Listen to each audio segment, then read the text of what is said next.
แพร่ออกไปหลายสถานีวิทยุตั้งแต่สถานีวิทยุ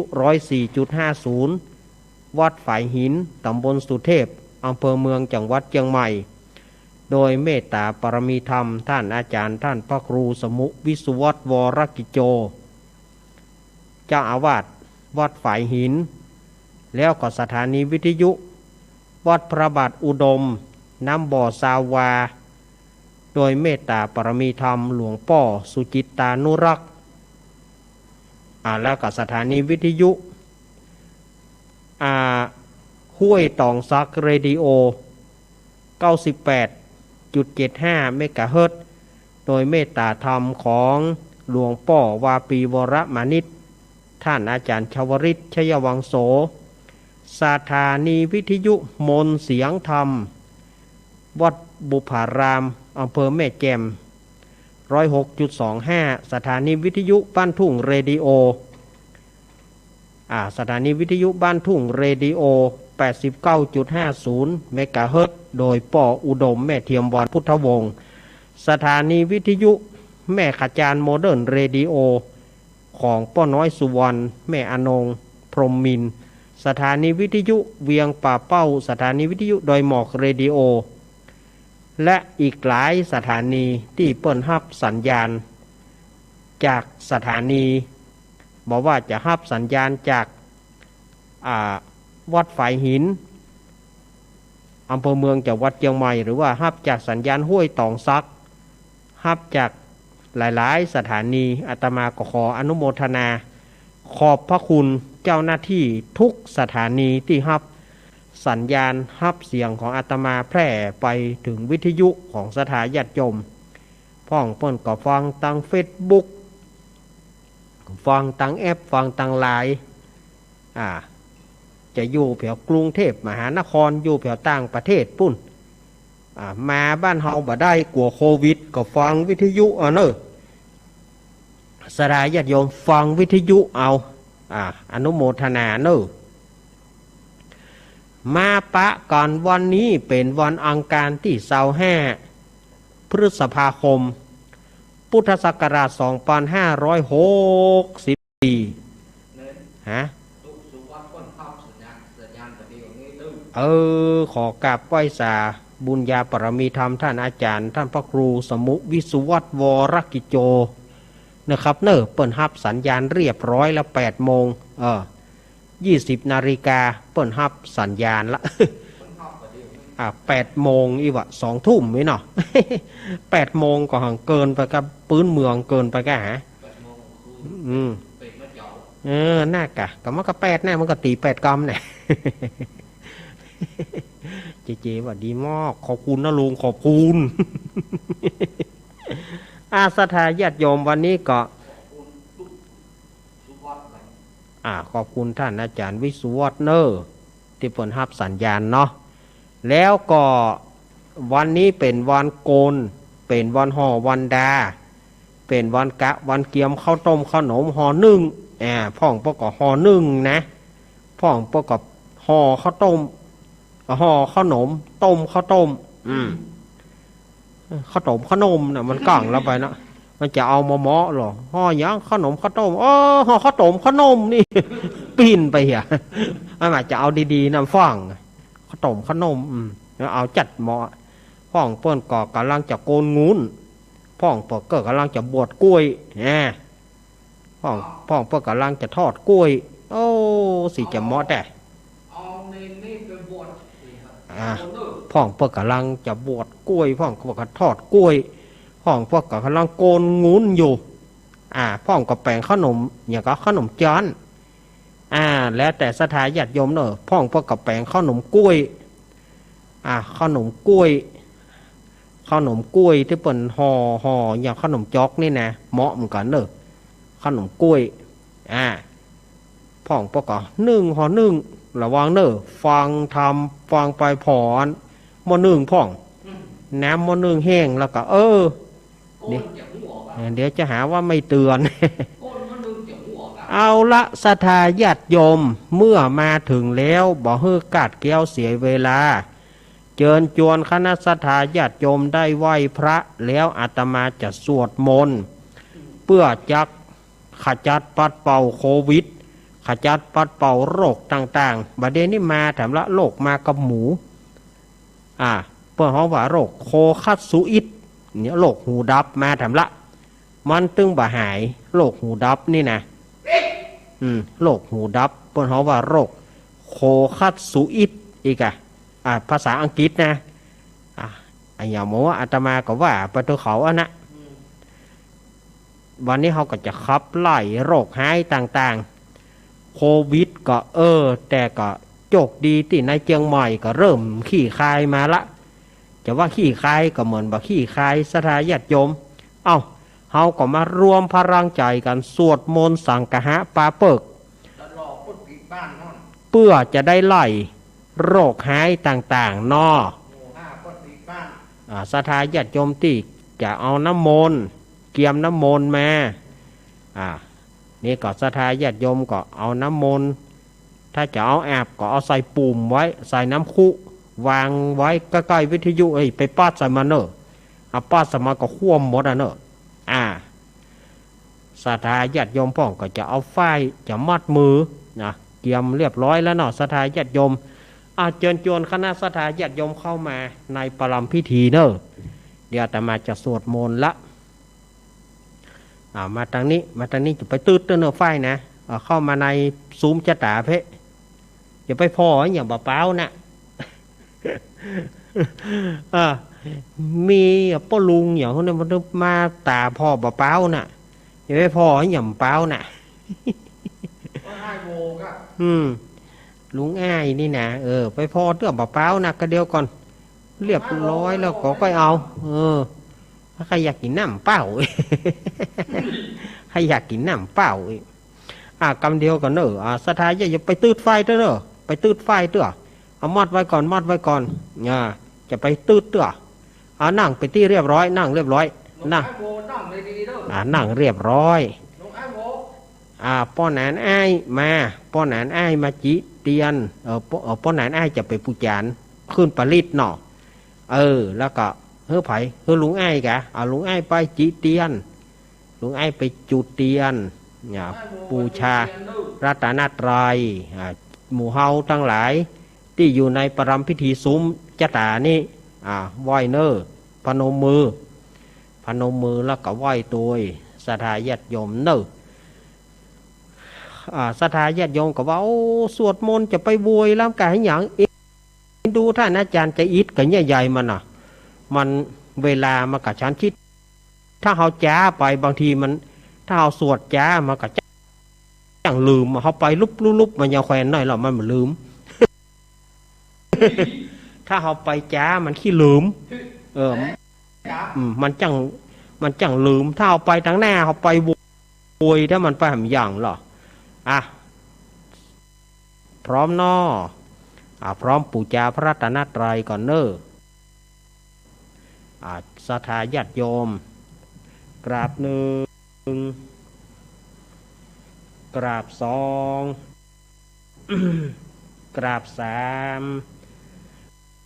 ไหว้พระก่อนเนออะระหังสัมมาสัมพุทโธภควาพุทธังภควันตังอภิวาเตมิสวากาโตภควตาธัมโมธัมมังนะมัสสามิสุปฏิปันโนภควโตสาวกสังโฆสังฆังแนแมมิป้อนหนขึ้นปลิดแล้วลวดขึ้นสักเคเลยเนอะเอาไม้ไปทางนะบิดไม้มาทางป้อนหนเอาป้อนหนไอ้มาป้อนหนไอ้วันนี้บักกำซึงเนาะวันผูกก็กำซึงฮื้อตุลุงเนอะผูกก็ดีซึงฮื้อตุลุงเอาป้อนหนไอ้มันแล้วป้อนหนขึ้นพระปลิดแล้วก็ลวดสักเคเลยเนอะเวปาเต ปหายะสัพพสัมปติสิทธิยาสัพพทุกขาวินาศายะปริตังพรุธมังคารังเวปติปฏิปหายะสัพพสัมมาเนทีเปรัตเทจักขเมตรุวนาคาเนอารัมวาทุมิหิเกเตภูมิมาธาทโยจตุโลกปราชายมราชาอินโทเวสสุวรรณราชาอริยเมตโยโพธิสัตตาวกาทโยอริยสาวกาจะปุถุชนาการณายาจะสมาธิทิยวะพุทเทปัสสนาธรรมเมปัสสนาสังเขปัสสนาพุทเทสักการวาธรรมเมสักการวาสังเขสักการวาอิโตทานะโตยวะปรัมปราอิมาสมิงสุจักวาเรสุเทวตายังมุนิวรวจนังสาทโวโนสุนันโตธรรมสวนาการโรอายัมพะทันตาธรรมสวนาการโรอายัมพะทันตาธรรมสวนาการโรอายัมพะทันตาเอาลุงไอ้เกณฑ์ขันตั้งนี้ เอาลุงไอ้เกณฑ์ขันตั้งเกณฑ์ขันตั้งมาแล้วก็วันนี้เจ้าภาพการสวดพ่อเจิญแม่จะนวลกันทมูลอันนี้เปิ้นฮับเป็นเจ้าภาพการสวดแล้วก็แม่พ่อสมศักดิ์แม่สีเพนฮับเป็นเจ้าภาพการสวดเพื่อจะตานไปหาพ่ออุ้ยน้อยปอนแม่อุ้ยเงินจินนาอินายอเนกนางจินตนาพรน้องปลายฝนร้อยตำรวจเอกพรศักดิ์แม่ปรอมพรหมสุวรรณดีเปิ้นก็จะตานไปหาพ่อสอนชัยพ่อวิคำแม่วิทาชัยกาวินแล้วก็ศรัทธาญาติโยมที่เป็นเจ้าภาพการสวดแม่ชาราดบ้านแก่ซ้อนก็ฮับเป็นการสวดตัวอนุโมทนาเนออันนี้เปิ้นฮับการสวดด้วยศรัทธาเนออันนี้เปิ้นฮับการสวดด้วยเปิ้นมีจิตใจศรัทธาอันเลื่อมใสที่เปิ้นจะฮับเป็นเจ้าภาพการสวดวันนี้ศรัทธาญาติโยมอนุโมทนาบุญกับเปิ้นตัวต่อไปอาตมาจะสวดมนต์แล้วเนอ นะโมตัสสะภะคะวะโตอะระหะโตสัมมาสัมพุทธัสสะนะโมตัสสะภะคะวะโตอะระหะโตสัมมาสัมพุทธัสสะนะโมตัสสะภะคะวะโตอะระหะโตสัมมาสัมพุทธัสสะพุทธังสารนังกัจฉามิธัมมังสารนังกัจฉามิสังฆังสารนังกัจฉามิทุติยัมปิพุทธังสารนังกัจฉามิทุติยัมปิธัมมังสารนังกัจฉามิตัตทุติยัมปิสังฆังสารนังกัจฉามิตติยัมปิพุทธังสารนังกัจฉามิตติยัมปิธัมมังสารนังกัจฉามิตติยัมปิสังฆังสารนังกัจฉามินะโมเมสัพพะพุทธานังตัวติงสาวรรักโนตันหังกาโรมหาวิโรเมตังกาโรมหายาโสสารนังกาโรโรกาหิโตที่ปังกาโรชุติอินทาโรกนทันโยชนะปาโมโคมังกาโรปุริสาสาโพสุมาโนสุมาโนทีโรเรวะโตรติวัฏโนโสภิโตคุณสัมปันโนอโนมาทัสสิชานุตโมปะทุโมโลกปโชโตนาราโทวาราสาราธิปะทุมุตตาโรสัตตาสาโรสุเมโทอังคาปุงกาโลสุชาโตสัพพะโรกะโคกุสันโทสัทธาวาโหโกนาคามโนระนันจาโหกาสโปสิริสัมปันโนโคตโมสักกายปุงกาวทวิสติสังกาตาอิเมพุทธามหิติกาการุณากุณาสัมปันนาสัพปโรกาภิภูชิตาเอเตตัสสะปะระพุทธาอุตมังกาปุงกาลาเตปิสังฆากุณาสุงปิติเยมาตังปะทังเอเตพุทธาติตาจามังการาหุนติสัพพะทาอาทาวิสติเมพุทเทอาหังวันตามิสัพ ปาตาเตสังญานีนาสีเรนะกันติเมตตาภาเรนะจาเตปิโนอนุราคันโตอโรกายเยนะสุเขนะจาทาวิสาติเมพุเทโยนาโรสารนังกโตกัปปานิสัตตาสาหัสานิทุกาติงโสนาคาจันติอาทาวิสาติพุทธปาริตังเมตตาโยอุตตารรามโมปเสโนโกสาราภิปูธิคาโสนาจาสังกิโจสุโพโตทายะพระมโนนาราคิริงปริรโยโพธิสัตตาอิเมตาสานุกัมเมนะสัมโพธิงปาปุนิสันติอนาคาเตอัญเยปัญจสัตตาธีรารัฐพยาการณสียุงอนุกัมเมนะสัมโพธิงปาปุนิสันติอนาคาเตเอเตนะสัจจวะเชนะโหตุโนชัยมังการังสามพุทเทอาทาวิสัญจาทวทาสัญจาสาหัสเกปัญจสัตตาสาหัสานินะมามิสิราสาหังเตสังธรรมันจาสังคัญจาอาทะเรนะนามามีหังนามการานุภาเวนะหันตัวสัพเพอุปัฏฐเวอเนกาอันตารายาปิวินาสันโตเสสะโตสัมพุทเทปัญจปัญญาสัญจจตุวิสติสาหัสเกทัสสตาสาหัสานินะมามีสิราสาหังเตสังธรรมันจาสัง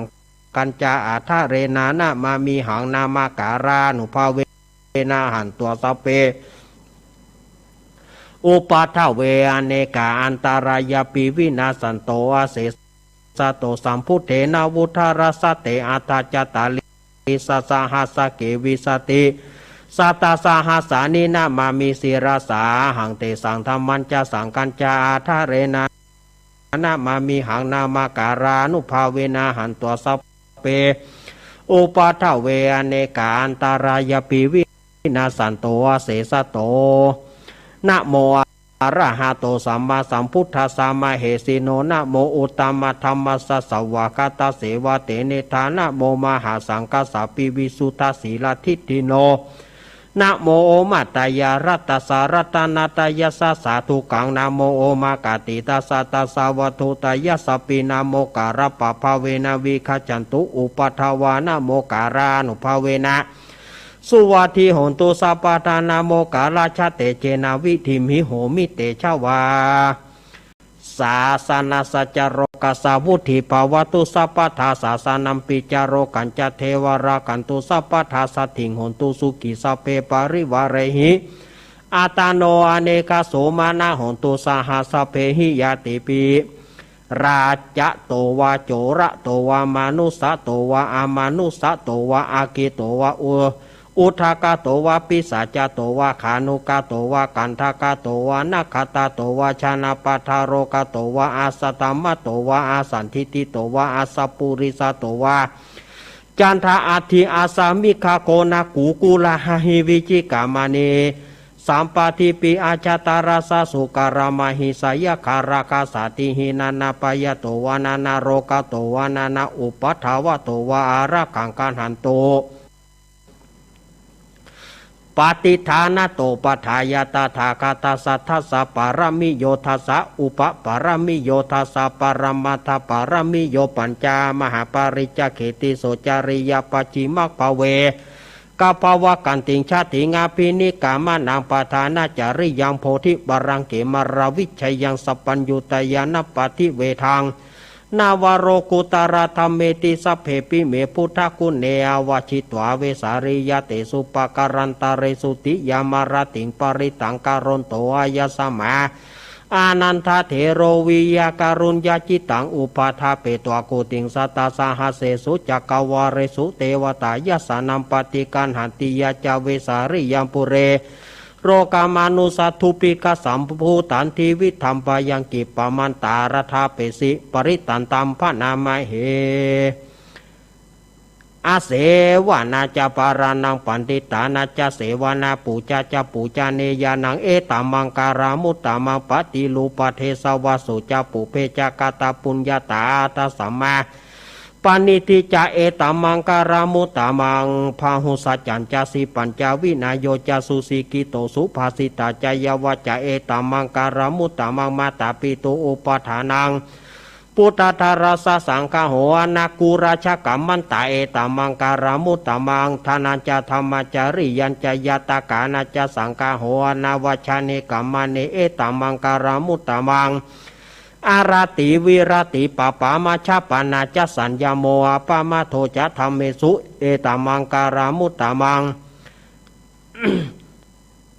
คาราวจานิวโสจาสันตุติจากตัญยุตากาเรนะธรรมสาวนังเอตามังการามุตตามังกันติจโสวจาสตาสมานานาจัทัสนังกาเรนะธรรมชากัจฉาเอตามังการามุตตามัง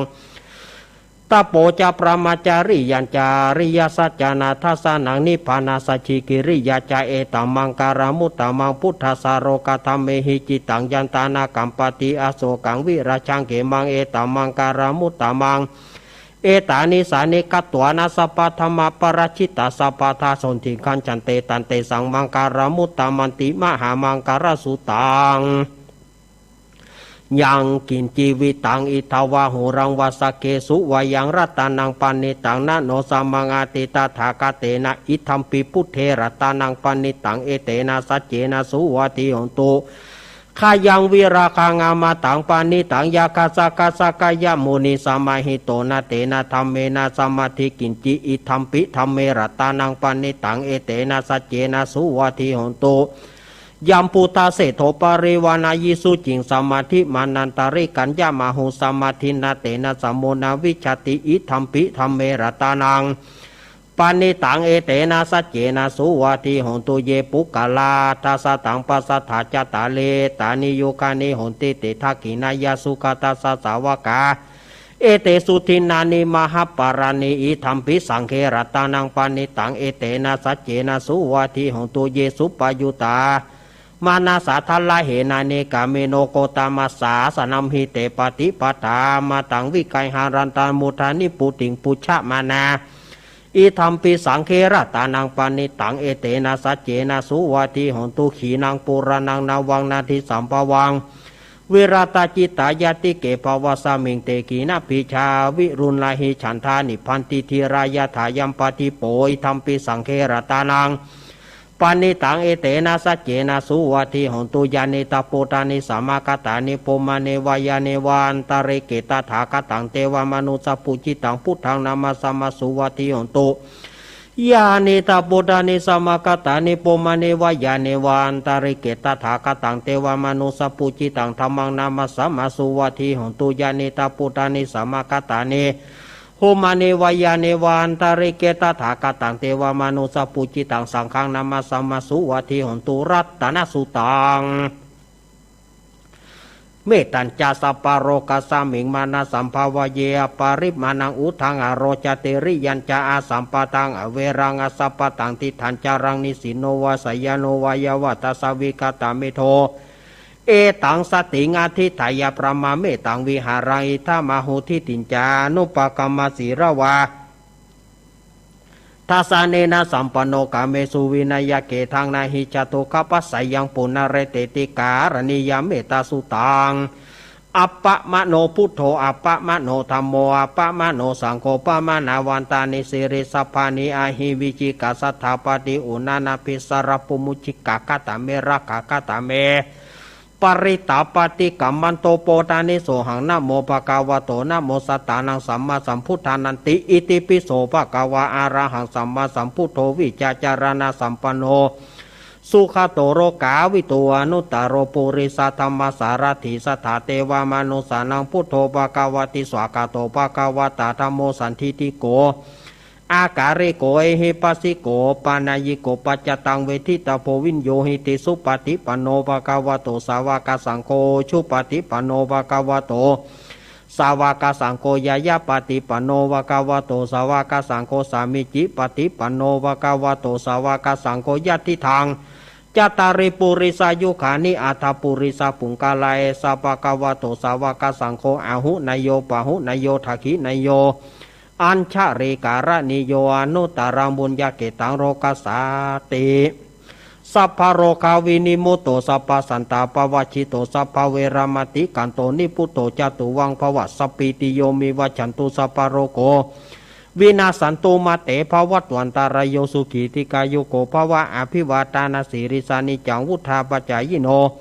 จัตตารโอธรรมาวัฏันติอายุวันโนสุขังปลัง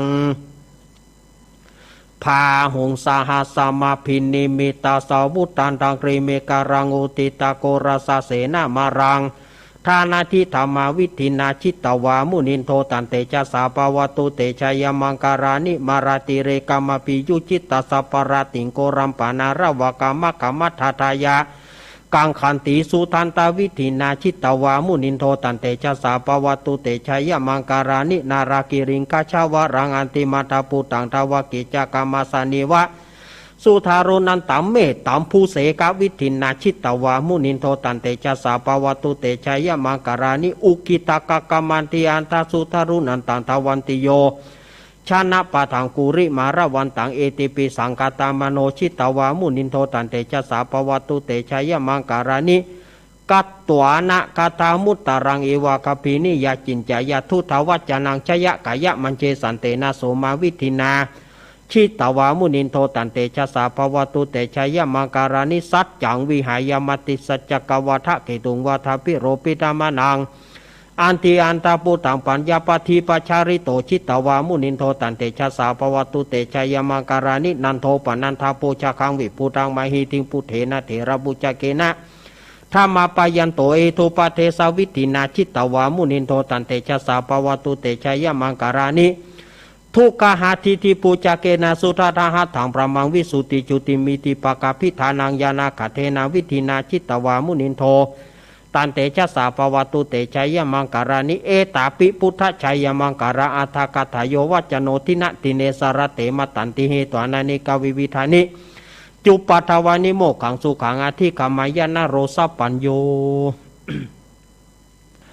โพชังโคสติสังกาโตธรรมานังวิจโยตถาวิริยัมปิติปัสสติโพชังคาจตถาปเรสมาทุเปกาโพชังคาสัตเตเตสปาทัสสินามุนินาสมาทากตาภาวิตาภาหุริกตาสังวัตติอภิญญายานิปานายจโพธิยาเอเตนะสัจจวเจนะโสทิเตหนตุสัพพทาเอกัสสมิงสมัยเยนะโถโมกาลานันจักกัสสปังกิลาเนทุกิเตทิสวาโพชังเคสัตเทสยิเตจตังอภินันทิตัวโรกามุจิงสุตังคเนเอเตนะสัจวเจนะโหนโสทิเตหนตุสัพพทาเอกถาธรรมราชาปิเคลันเยนะพิปิลิโตจุนทัตเถเรนะตันเยวะพนาเปตวานาสาทรังสมโมทิตวาจะอาภาธาตัมหาวุฒาสิธานาโสเอเตนะสัจวเจนะโสทิเตหนตุสัพพทาปาหินาเตจะอาปาทาตินานัมปิมเหสีนังมะคะหัตกิเลสวปตานุปฏิธรรมตังเอเตนะสัจวเจนะโสทิเตหนตุสัพพทายันตุนิมิตังอวะมังคารัญจะโยจามานาโปสกุณาสัสสะโทปปะกะโหทุสุปินังอากันตังพุทธานุภาเวนะวินัสสมินโตยันตุนิมิตังอวะมังคารัญจะโยจามานาโปสกุณาสัสสะโทปปะกะโหทุสุปินังอากันตังธรรมานุภาเวนะวินัสสมินโตยันตุนิมิตังอวะมังคารัญจะโยจามานาโปสกุณาสัสสะโทปปะกะโหทุสุปินังอากันตังสังฆานุภาเวนะวินัสสมินโตมหาการุณิโกนาโถหิตายะสัพพปานินางปุริตาปารมิสัมปปันโตสัมโพธิมุตตะมังเอเตนะสัจวเจนะโหตุเตชัยมังการังชัยยันโตโพธิยาโมเรสกายานังนันทิวัตโนเอวังตวงวิชโยหิชัยสุชัยมังกะเลอปราชิตาปรังเกสิเสปทวีปุกะเล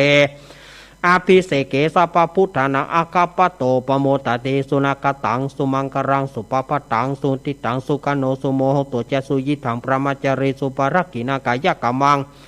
วาจากัมมังปัทกินังปัทกินังมโนกัมมังปณิทิเตปัทกินาปัทกินานิกัตวนะระพันทเถปัทกิเนโสอัทราโทสุกิโตวิรุณโหพุทธศาสเนโรโคสุกิโตหิสันสเปยติปิสาอัทราธาสุกิตาวิรุณหาพุทธศาสเนโรคาสุกิตาหิสันสเปยติปิ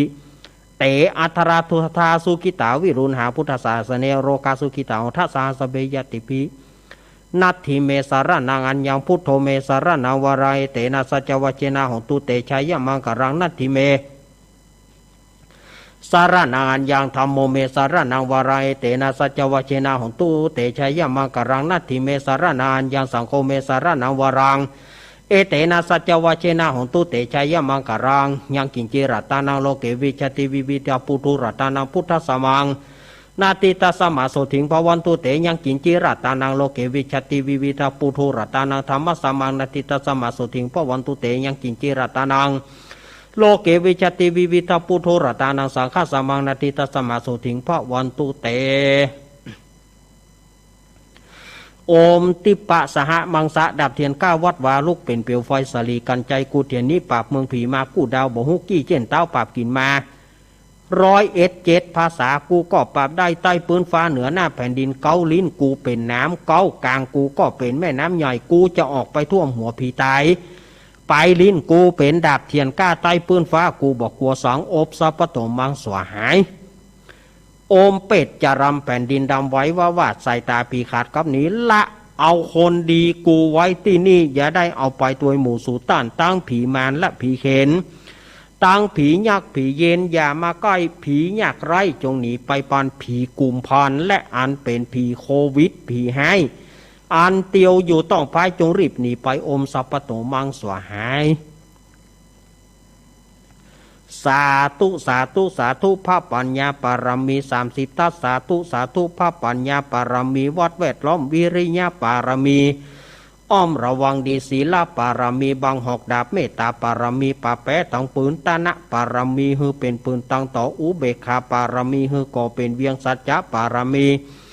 แวดระวังดีเป็นไม้ใต้กันตีปารมีกลายเป็นหอกดาบบางนาไม้และปืนไฟอธิฐานาปารมีผ่านดาบไปทุกแห่งแข่งแรงปราบฝูงหมู่มาร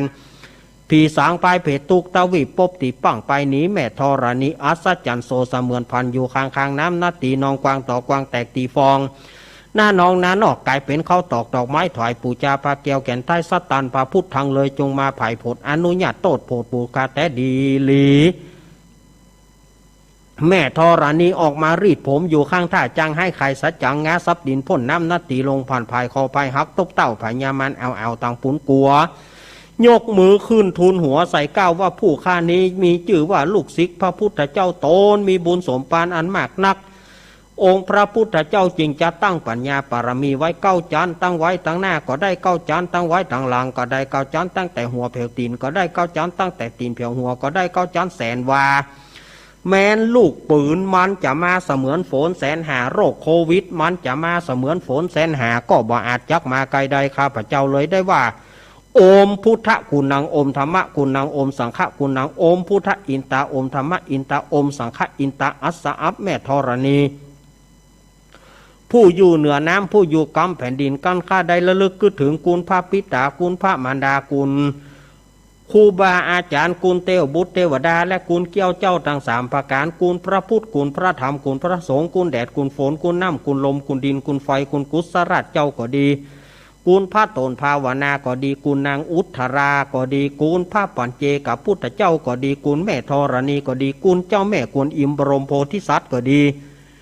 จงมารักษากำหน้าและกำหลังศรัทธาตั้งหลายที่ฟังในคลื่นสถานีวิทยุคลื่นสีขาวเพื่อชาวประชานี้จุปู่จุคนนั้นจงจักมีเตี้ยงแต่ดีหลีแดเตอร์โอมพุทโธพุทธังรักษาโอมธัมโมธัมมังรักษาโอมสังโฆสังฆังรักษา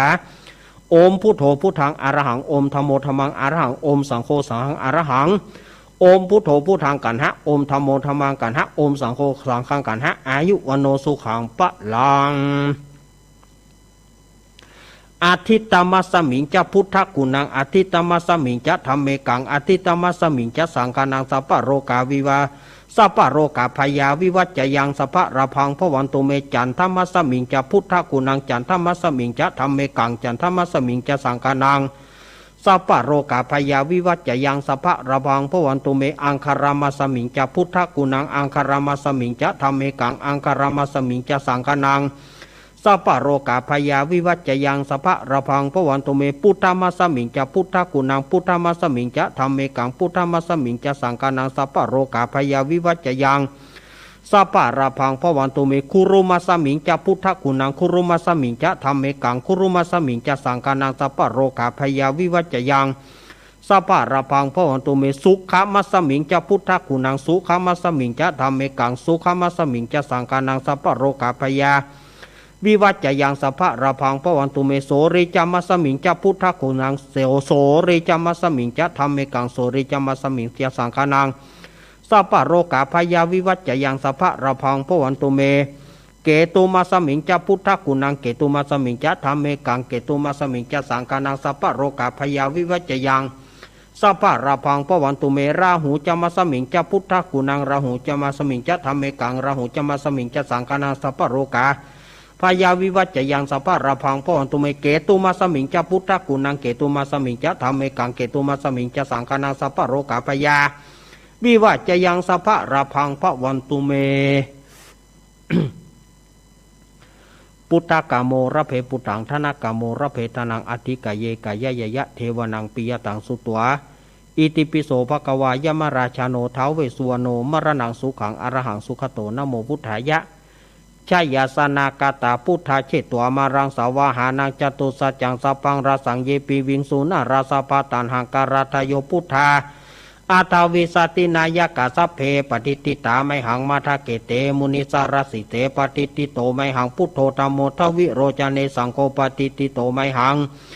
อุเรสภากุณาคารโรตาเยเมอนุรุโธสารีบุโตจัตกิเนโกนทัญโยปิติปากาสมิงโมการโนจวามเกทกิเนสาวะเนไมหังอาสูงอนันทาราหุรากาสปุจามหานโมภาสุงวามาโสทะเกเกสันเตปิติปากาสมิงสุริโยวะปะพังกโรนิสิโนสิริสัมปันโนโสปิโตมุนีปุงกาวกุมมาลากัสสะโปเทโรมาเหสิจิตวัฏโกโสไมหังวัฏเนนิจัมปติตัสสิกุณาคโรปุณโนอังกุลิมาโรจาอุบารินันทสีวารีปัญจเถระอิเมชตานาราเตติระกามามาเสสสิติมหาเถระวิชิตาชินาสาวกาเอเตสิติมหาเถระจิตวันโตชิโนราสาจารันตศิลเตเชนะอังคามังเคสุสันติตารัตานังปุระโตอาทิทักิเนเมตตาสุตกังทัชชังปัจฉโตอสิวะเมอังกุริมาระกังกันทะโมระปริตัญจาอาตานาติยสุตกังอากาเสชาทานางาสิเสสะปะการาสันติตาชินานาวราสังยุตาสัตปะการารังกตาวัตปิตาทิสัญชตาภายราชตุปัทวาเสสาวินยังยันตัวอนันตชินเตชะสาวัสโตเมสกิเจนะสัทธาสัมพุทธปัญชเรชินปัญชารามัชชัมหิวิหารันตังมหิตเรสธาปเรตุมังสเปเตมหาปุริสัสปายเจวมันโตสุกุโตสุรโขชินานุภาเวนะชิโตปัทโวธรรมานุภาเวนะชิตาริสังโฆสังขานุภาเวนะชิตันตรายโยสัทธามานุปวปริโตจารามิชินปัญชเรติอิมัสสมิงมงคลจักรวาลทั้ง8ทิศประสิทธิจงมาเป็นกำแพงเกี่ยวทั้ง7ชั้นมาป้องกันห้อมล้อมรอบครอบตัวอนันตาราชเสมานาเกเตสมันตาสัตตาโยจานะสัตตาสหสานิพุทธชาระปริเกเตระขันตุสุรขันตุอิมัสสมิงมงคลจักรวาลทั้ง8ทิศประสิทธิจงมาเป็นกำแพงเกี่ยวทั้ง7ชั้นมาป้องกันห้อมล้อมรอบครอบตัวอนันตาราชเสมานาเกเตสมันตาสัตตาโยจานะสัตตาสหสานิธรรมชาระปริเกเตระขันตุสุรขันตุอิมัสสมิงมงคลจักรวาลทั้ง8ทิศประสิทธิจงมาเป็นกำแพงเกี่ยวทั้ง7ชั้นมาป้องกันห้อมล้อมรอบครอบตัวอนันตาราชเสมานาเกเตสมันตาสัตตาโยจานะสัตตาสหสานิ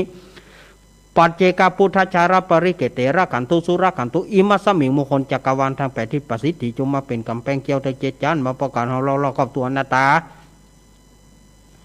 ราชเสมานาเกเตสมันตาสัตตโยจนะสัสตาสาสนิสังฆชาระปริเกเตระขันตุสุรขันตุต่อไปสืบชะตาเนอะต่อไปต่ออายุแล้วก็สืบชะตาอาทิอุณหัสสาวิจโยธรรมโมโลเกอนุตโรสัพพสตาหิตถายะตังตองกันหาหิเทวเตปริวเชราชทันเทอามานุเสปวะเกปายะเคนาเควิเสปุเตอากัลลามารเนนะจะสัพพสมามรณมุตโตทัพเปตัวกรามาริตังตาเสวะอนุภาเวนะโหนตุเตโวสุขีสัทธาสุทัสสีลังสมาทายะธรรมังสุจริถังจเลตเสวะอนุภาเวนะโหนตุเตโวสุขีสัทธาลิกิตังกินจิตังปูชังธรนังวัจจานังกรุงปริสังเทสนังสุตวตสายุปวัตติอาทิอุณหัสสวิจโยธรรมโมโลเกอนุตโรสปัสสตาหิตถายังต่างตองกันหาหิเทวเตปริวเชราชทันเทมนุเสปวะเกปยะเคนาคิวิเสปุเตอากาลามารเนนะจะส สัพพสมามารณามุโตทัพเปตัวการามาริตังตาเสวะอนุภาเวนะโหตุเตโวสุขิสัทธาสุทัสสีลังสมาตายะธรรมังสุจาริถังจาเลตาเสวะอนุภาเวนะโหตุเตโวสุขิสถาลิกิตังกินจิตังปูชังธารานังวัจจานังกรุงปริสังเทสนังสุตตสายุปวัตติอาทิอุนหาสวิจโยธรรมโมโลเกอนุตตรสปัสสตาหิตาตายังต่างตองกันหายหิเทวเตปริวเชราชตันเทมนุเสปวเกปยะเกนะเกวิเศปุเตยกาลามารเนนะจัสสปัสมามารณาปุโตทาเปตัวการามาริตังตาเสวานุภาเวนะหนตุเตโวสุขิสัทธาสุทัสสีลังธรรมทายะธรรมังสุจาริถังจเลตาเสวะอนุภาเวนะโหตุเตโวสุขิสัทธาลิกิตังกินจิตังภูชังธารานังวัจจานังกรงปริสังเทสนังสุตวตสายุปวัตติสักกตวพุทธารัตานังโอสถาอุตมวารังหิตังเทวามนุสานาบุดาเตเจนะสุตินานาสันตุปัตวะสเปตุขาอุปสเมนตุเตสักกตวธรรมารัตานังโอสถาอุตมวารังปริราหุปสมานานามเตเจนะสุตินานาสันตุปัตวะสเพปยาอุปสเมนตุเตสักกตัวสังขารัตานาโอสถาโอตมาวรังอาหุนยังปะหุนยังสังคเตเจนะสุตินานาสันตุปัตวะสเปโรกาอุปสเมนตุเตอินทชาตาเทวชาตาพรหมชาตามหาพรหมชาตาอิสีชาตามหาอิสีชาตามุนิชาตามหามุนิชาตาปุริสชาตามหาปุริสชาตาจักรวติชาตามหาจักรวติชาตาพุทธชาตาปัญเจกพุทธชาตาอรหันตชาตาสัพพสิทธิวิชาตานังชาตาสัพพโรกจาริยานังชาตาสัพพโรกทิปติยานังชาตาเอเตนะสัจวเจนะตุยหังสุวัติหนตุตุยหังสวหายะโอมนะโมพุทธัสสะโอมนะโมธัมมัสสะโอมนะโมสังฆัสสะสยะทิทังโหรูสวหายะอินทชาตาเทวชาตาพรหมชาตามหาพรหมชาตาอิสีชาตามหาอิสีชาตามุนิชาตามหามุนิชาตาปุริสชาตามหาปุริสชาตาจักรวติชาตามหาจักรวติชาตาพุทธชาตาปัจเจกพุทธชาตาอรหันตชาตาสัพพสิทธิวิชาตานังชาตาสัพพโรกจาริยานังชาตาสัพพโรกทิปติยานังชาตาเอเตนะสัจวะเชนะตุยหังสุวะที่หนตุตุยหังสวหายะโอมนะโมพุทธัสสะโอมนะโมธัมมัสสะโอมนะโมสังฆัสสะสยะทิทังโหรูสวหายะอินทชาตาเทวชาตาพรหมชาตามหาพรหมชาตาอิสีชาตามหาอิสีชาตามุนิชาตามหามุนิชาตาปุริสชาตา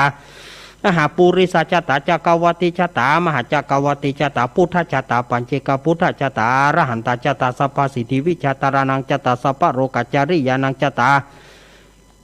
เอเตนะสัจวะเชนะตุยหังสุวะที่หนตุตุยหังสวหายะโอมนะโมพุทธัสสะโอมนะโมธัมมัสสะโอมนะโมสังฆัสสะไสยะทิทังโหรูสวหายะพุทโธมังกลสัมพุทโธสัมพุทโธทิปัทุตโมพุทธมังกละมากมาสปะทุขาปมุญจเลธรรมโมมังกลสัมพุทโธคัมปิโลทุตโสอนุงธรรมมังกลามากมาสปะพญาปมุญจเลสังโฆมังกลสัมพุทโธนวราถขินโยอนุตตโรสังฆมังกละมาขมาสปะโรกาปะมุญจเลสัพพพุทธานุภาเวนะสัพพธรรมานุภาเวนะสัพพสังฆานุภาเวนะพุทธรัตนังธรรมรัตนังสังฆรัตนังตินังรัตนานังอนุภาเวนะจตุรสีติสหัสธรรมขันธานุภาเวนะปิตกัตยานุภาเวนะชินสาวกานุภาเวนะสัพเพเตโรกาสัพเพเตพยาสัพเพเตอันตรายาสัพเพเตอุปัฏฐวาสัพเพเตทุนิมิตาสัพเพเตอวมังกรวินาสันตุอายุวัฏโกธนวัฏโกสิริวัฏโกยะสาวัฏโกภารวัฏโกวันวัฏโกสุขวัฏโกโหตุสัพพตาตุกโรกาปยเวรโสกสันตุจุปัฏฐวาเนกาอันตรายปิวินาสันตุจเตจะสาจยสิทธิทานังราพังสุธีภคยังสุขังพลังสิริอายุจวันโนจะโพคังวุฒิจยสวาสัตวสาจะอายุจะชีวสิทธิพระวันตุเตทุกขปัตตาจนิทุกขาปยปัตตาจนิปยโสกาปัตตาจนิโสกาหนตุสัพเพปิปานิโนเอตาวตาจามเหสัมปตังอุญญาสัมปตังสัพเพเทวานุโมตันตุสัพพสัมปติสิทธิยาทานังทัทันตุสัทไทยสิรารากันตุสัพพตาภาวนาพิรตาหนตุขจันตุเตวตากตาสัพเพพุทธาปรปตาปเจกานันจยังพรังอรหันตานาจเตเจนาระขังวันตามิสัพปโส ภาวตุสัพพะมังการารากันตุสัพพะเทวตาสัพพะพุทธานุภาเวนะสถาโสถิงภวันตุเตภวตุสัพพะมังคารารากันตุสัพพะเทวตาสัพพะธรรมานุภาเวนะสถาโสถิงภวันตุเตภวตุสัพพะมังคารังรักขันตุสัพพะเทวตาสัพพะสังฆานุภาเวนะสถาโสถิงภวันตุเตนะกตายะคาปุตานังปปะกะหานิวารณาปริตสานุภาเวนะหันตัวเตงสังอุปัฏฐเววรณคตายะคาปุตานังปปะกะหานิวารณาปริตสานุภาเวนะหันตัวเตสังอุปัฏฐเวนะกตายะคาปุตานังปปะกะหานิวารณาปริตสานุภาเวนะหันตัวเตสังอุปัฏฐเวอโรคายาปารมาราภาสันทุทีปารมังทานังวิสาสังปารมายตินิปานังปารมังสุขังกราบหนึ่งกราบสองกราบสามอาตมาล่างประคาดอย่างละค่าสวดวันนี้ ปลาแรดเป็ดป่างไปขอสุมาอภัยขาดอันใดขอสุมาอภัยเนอร่างว่าบาขาดแล้วก็หาเต่าที่สวดดูกอบบ่มีอย่างขาดนั่นนี่เนาะอ้าวสถาญาติโยมจะมัดมือจะมัดมือมาตั้งนี้มาตั้งนี้มาตั้งนี้ตืดไฟได้ตืดไฟก้อยๆเนอะก้อยๆแล้วก็เลี้ยงคิวมากำคนมากำแถวมากำแถวครูบาอาจารย์อยู่นี่หลายตนหลายองค์มัดมือเนอะมัดมือเอาละต่อไปนี้ศรัทธาญาติโยมอาตมาแล้วก็ครูบาอาจารย์จะได้มัดมือทุกท่านเนอะพุทโธมังกาลาสัมพุทโธสัมพุทโธทิปัทุตโมพุทธมังกาละมากัมมาสัพพทุขาปมุญเจเลธรรมโมมังกาลาสัมพุทโธคัมภีโลทุทัสโสอานุธรรมะมังกาละมากัมมาสัพพพญาปมุญเจเลสังโฆมังกาลาสัมพุทโธวราทกินโยอนุตโรสังฆมังกาละมากัมมาสัพพโรกาปมุญเจเลพุทโธมังกาลาสัมพุทโธทิปัทุตโมพุทธมังกาละมากัมมาสัพพทุขาปมุญเจเลธรรมโมมังกาลาสัมพุทโธคัมภีโลทุทัสโสอานุธรรมะมังกาละมากัมมาสัพพพญาปมุญเจเลสังโฆมังกาลาสัมพุทโธนวราทกินโยอนุตโรสังฆมังกาละมากัมมาสัพพโรกาปมุญเจเลพุทโธมังกาละสัมพุทโธทิปัทุตโมพุทธมังกาละมากัมมาสัพพทุขาปมุญเจเลธรรมโมมังกาลาสัมพุทโธคัมภีโลทุทัสโสอานุธรรมะมังกาลามากัมมาสัพพพญาปมุญเจเลสังโฆมังกาลาสัมพุทโธนวราทกินโยอนุตโรสังฆมังกาละมากัมมาสัพพโรกาปมุญเจเลสัพเพพุทธาปรปตาปเจกานัญจยังพรังอรหันตานาจเตเจนาระขังวันธามิสัพพโสสัพเพธรรมาปรปตาปเจกานัญจยังพรังอรหันตานาจเตเจนาระขังวันธามิสัพพโสสัพเพสังฆาปรปตาปเจกานัญจยังพรังอรหันตานาจเตเจนาระขังวันธามิสัพพโสสัพเพพุทธาปรปตาปัจเจกานัญจยังพรังอรหันตานาจเตเจนาระขังวันตามิสัพพโสสัพเพธรรมาปรปตาปัจเจกานัญจยังพรังอรหันตานาจเตเจนาระขังวันตามิสัพพโสสัพเพสังฆาปรปตาปัจเจกานัญจยังพรังอรหันตานาจเตเจนาระขังวันตามิสัพพโสสัพเพพุทธาปรปตาปัจเจกานัญจยังพรังอรหันตานาจเตเจนาระขังวันตามิสัพพโสสัพเพธรรมาปรปตาปเจกานัญจยังพรังอรหันตานาจเตเจนาระขังวันตามิสัพพโสสัพเพสังฆาปรปตาปเจกานัญจยังพรังอรหันตานาจเตเจนาระขังวันตามิสัพพโสอิติปิโสวิเศษอิเศษพุทธานาเมอิมินาพุทธาอิติปิโสวิเศษอิเศษพุทธานาเมอิมินาพุทธาอิสุตังพุทธปิติอิติปิโสวิเศษอิเศษพุทธานาเมอิมินาพุทธาอิสุตังพุทธปิติปัญจมาเรชิโนนาโถปโตสัมพุทธิมุตตมังจตุสัจจังปะกาเสติธรรมจักขังปวัตเตเยเตนะสัจวัจเจนะโหตุเมชยมังการังปัญจมาเรชิโนนาโถปโตสัมพุทธิมุตตมังจตุสัจจังปะกาเสติธรรมจักขังปวัตเตเยเตนะสัจวัจเจนะโหตุเมชยมังการังปัญจมาเลชิโนนาโถปโตสัมโพธิมุตตมังจตุสัจจังปะกาเสติธรรมจักขังปวัตเถเยเตนะสัจวัชนะตุเมชยมังกันอมพุทโธพุทธังรักษาอมธรรมโมธรรมรักษาอมพุทโธพุทธังอรังอมธรรมอมพุทโธพุทธังกันหะอมธรรมโมธรรมกันธรรมังกันหะอมสมอายุ สัพพทุกขาสัพพพยาสัพพโรกาวินัสสันตุสัพพทุกขาสัพพพยาสัพพโรกาวินัสสันตุสัพพทุกขาสัพพพยาสัพพโรกาวินัสสันตุหายหนีดีมาหายหนีดีมาหายหนีดีมาเอามัดมือเป็นที่เรียบร้อยเอาละศรัทธาญาติโยมเจลุกไปพรมน้ำมนต์ไปพรมน้ำมนต์ลุงไอ้ไปแจงปุ้นไปค่อยวัดเนอะค่อยวัดเจเอาไปเอาน้ำมนต์ไปเอาละได้ถึงเวลาที่อาตมาเขาจะพรมน้ำมนต์เนอะชัยยันโตโพธิยามูเลสากยานังนานทิวันตาโนเอวังตาวังวิชยโยโหหิชยาสุชยมังกาเลอปราชิตปันรังเกสีเสปัทวิปุกกาเลอภิเสเกสาภาพุนทานังอังคามปันโตปโมตติสุนาขาตังสุมังการังสุปภาตังสุหุติตังสุกาโนสุโมโหโตจะสุยิตถังพรหมจาริสุปทักกินังกายกรรมังวาจากรรมังอาทักกินังมโนกรรมังปณิทิเตปทักกินาปทักกินาเนกตวานรพันธาเตปทักกิเนอ้าวพรมน้ำมนต์เป็นที่เรียบร้อยต่อไปเจิญจวนคณะสัทธาญาติโยมแม่เพนขาวเตี้ยแม่เพนพ่อสมศักดิ์ไหมแม่เพนบอกว่าแม่เพนลงรถเข็นยากเอาพ่อซักไหมพ่อซักมาเกณฑ์พ่อซักมาเกณฑ์จะจริงอยากจะให้แม่เพนนั่นนะมาเกณฑ์แต่เปิ้นว่างั้นอีแม่ขอก็เตอลูกเนนเหยอีแม่ลูกยากไงอีแม่อันลงรถยากแม่จะนั่งบนรถเข็นเน้อพ่อซักเกณฑ์เหรอแม่พ่อซักเกณฑ์พ่อเจิญถึงแม่จะนวลเกาะกลุ่มกันไหมพ่อเจิญแม่จะนวลแล้วก็แม่อุสุเกี้ยวแม่อุสุเกี้ยวหมอเพิ่งเจว่าขอเกณฑ์ให้แม่กับหมอหัวเข่าอีแม่เจ็บ หัวเข่าอีแม่เจ็บแม่สุเกี้ยวเฮ้ยเจเกณฑ์มาลุงไอ้เกณฑ์ไหมฝ่ายแถมที่เป็นเจ้าภาพแม่ฉลาดแก่ซ่อนแม่ฉลาดแก่ซ่อน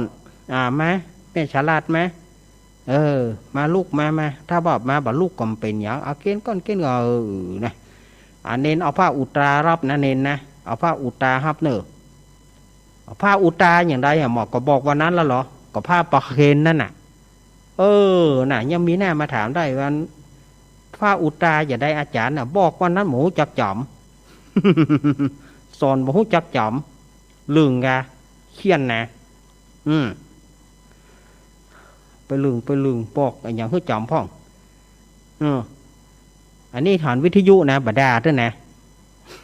บอกเพื่อออกอากาศนี่อย่าด่าแต่เอาเกณฑ์แล้วบอกปดโทอันนั้นแม่สุเกี้ยวอย่างนะขนมเปิ้นว่าขนมห่อใหม่เปิ้นขอเกณฑ์แล้วเอาไปปอนเพื่อขยมกินเนอร์หรอเปิ้นห่อขนมแม่อะไรอย่างนั้นข้าวต้มกะทิมีเผื่อห่อนึ่งปุ่นสับอุ่ยไว้มานะเฮ้ยเจเกณฑ์ไหมสาธุอนุโมทามิหมู่เฮาเกณฑ์จตุปัจจัยเป็นที่เรียบร้อยเนอะสาธุพร้อมกันสาธุอนุโมทามิได้บุญเหมือนกันหมดเนอะได้บุญเหมือนกันหมดก่อนที่ศรัทธาญาติโยมอาตมาจะฮื้อปอนนั้นอาตมาขอสงบจิตสงบใจน้อยหนึ่งหมอกประมาณจางพับหูงูแลบลิ้นหรือว่าไก่ก้มกินน้ำน้อยเดียวศรัทธาญาติโยมร่วมกันแผ่เมตตานั่งสมาธิกำเดียวสงบจิตสงบใจกำเดียวเนาะเจริญปอนปฏิบัติ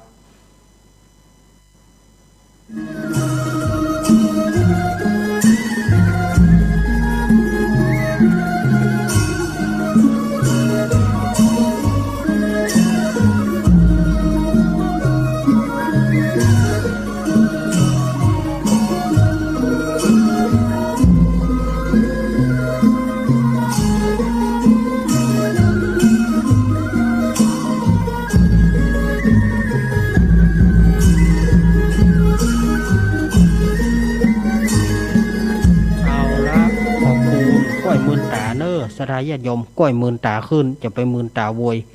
จะไปสวะมือโวยก้อยปล่อยมือเอาเนาะศรัทธาญาติโยมขอพระราชบุญกุศลนี้แผ่ให้กับเทวบุตรเทวดาพ่อแม่ของเฮาทุกภพทุกชาติในชาตินี้ท่านบ่มีก่อกุลของท่านมีท่านที่มีอยู่ก่อกุลของท่านก็ยังล้นเหลือท่านที่พ่อแม่บ่มีแล้วกุลของเปิ้นยังเหลือตาลให้เปิ้นไปเถอะเนอะ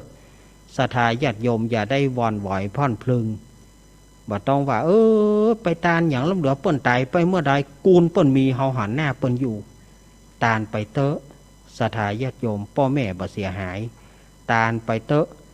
ถึงพ่อแม่ในอดีตชาติเฮาจะเป็นปางเมื่อเฮาเป็นลูกของสัตว์เฮาก็คือมีแม่เฮาเป็นลูกของคนเฮาก็มีแม่ทุกภพทุกชาติที่เฮาเกิดมาเฮามีแม่หมดจนถึงแม่ที่บ่มีหัวจิตหัวใจอย่างเช่นว่าแม่น้ำแม่คันไดก็เปิ้นก็ถือว่าเป็นแม่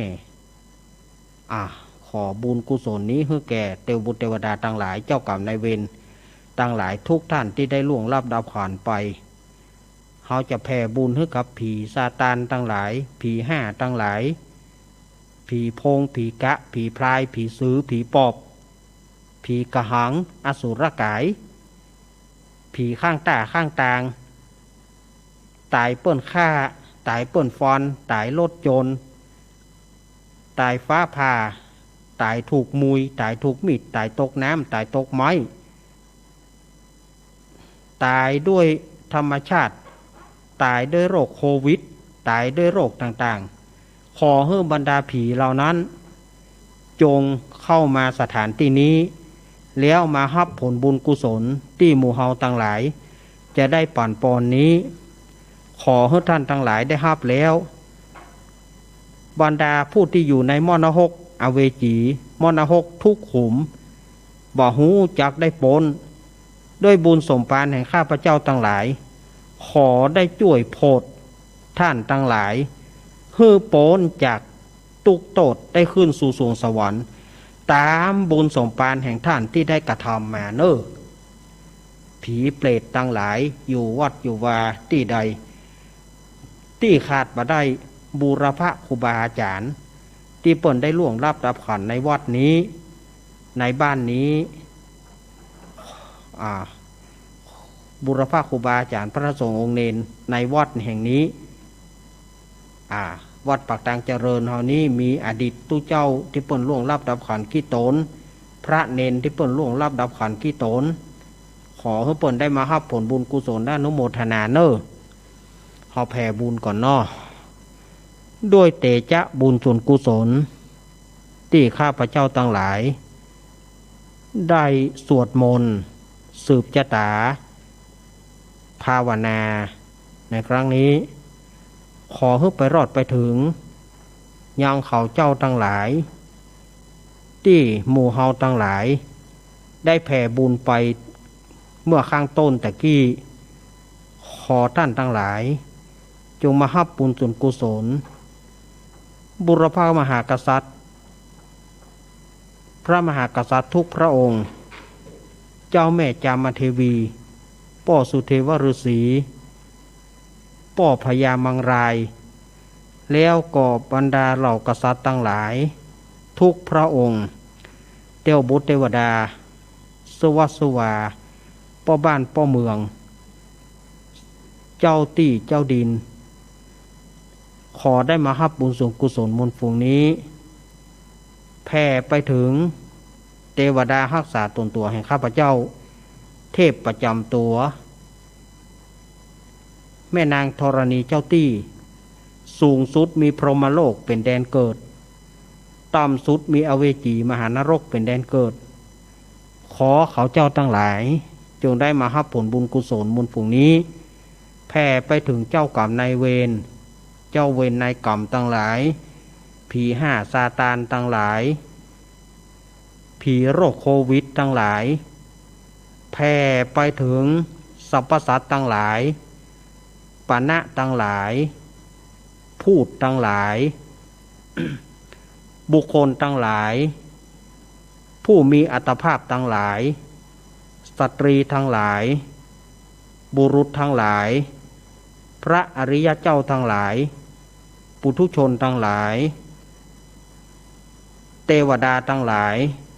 มนุษย์ทั้งหลายและสัตว์วินิปติกะทั้งหลายแม้ท่านจะอยู่ในทิศตะวันออกอยู่ในทิศตะวันตกอยู่ทิศเหนืออยู่ทิศใต้อยู่ทิศตะวันออกเฉียงใต้อยู่ทิศตะวันตกเฉียงเหนืออยู่ทิศตะวันออกเฉียงเหนืออยู่ทิศตะวันตกเฉียงใต้ทิศเบื้องล่างทิศเบื้องบนขอเขาเจ้าทั้งหลายอย่ามีเวรซึ่งกันและกันจงอย่าเบียดเบียนกันจงอย่ามีความทุกข์กายทุกข์ใจสุขีอัตตานังปริหารันตุจงมีความสุขกายสุขใจรักษาตนเพื่อพ้นจากทุกภัยทั้งหมดทั้งสิ้นเทินสาธุสาธุสาธุเอาศรัทธาญาติโยมเฮานึกถึงภาพแม่น้ำที่อยู่นึกเนรมิตแม่น้ำนึกผ่านภาพแม่น้ำที่อยู่เบื้องหน้าเฮาแล้วก็โยนโคลมเพื่อเขาไปรับผลบุญกุศลเป็นเสื้อเป็นผ้าเป็นของที่เขาชอบเปิงใจนอเอาละต่อไปศรัทธาญาติโยมอาตมาจะปั่นปอนเน้ออาตมาตัวแทนของพระสงฆ์องค์เจ้าติมมาสืบชะตาวันนี้จะขอถือวิสาสะปรมายติปั่นปอนให้กับศรัทธาญาติโยมเน้อยะถาวาริวหาปุราปริปุเรนติสาครังเอวะเมวะอิโตทินังเปตานังอุปคปติอิชิตังปฏิตังตุมหังคิปะเมวะสมิสันตุสัพเพปุเรนตุสังคปาจันโทปนารโสยถามณีโชติรโสยถาอายัญจะโคทักขินาทินาสังกัมหิสุปฏิติตาติคารตังหิตายสถานะโสปคปติโสยติธรรมโมจายังนิทัสสิโตเปตานาปุชาจักตะอุลลาปรัญจภิกขุนามนุปทินังตุเมหิปุญญังปสุตานปกันติ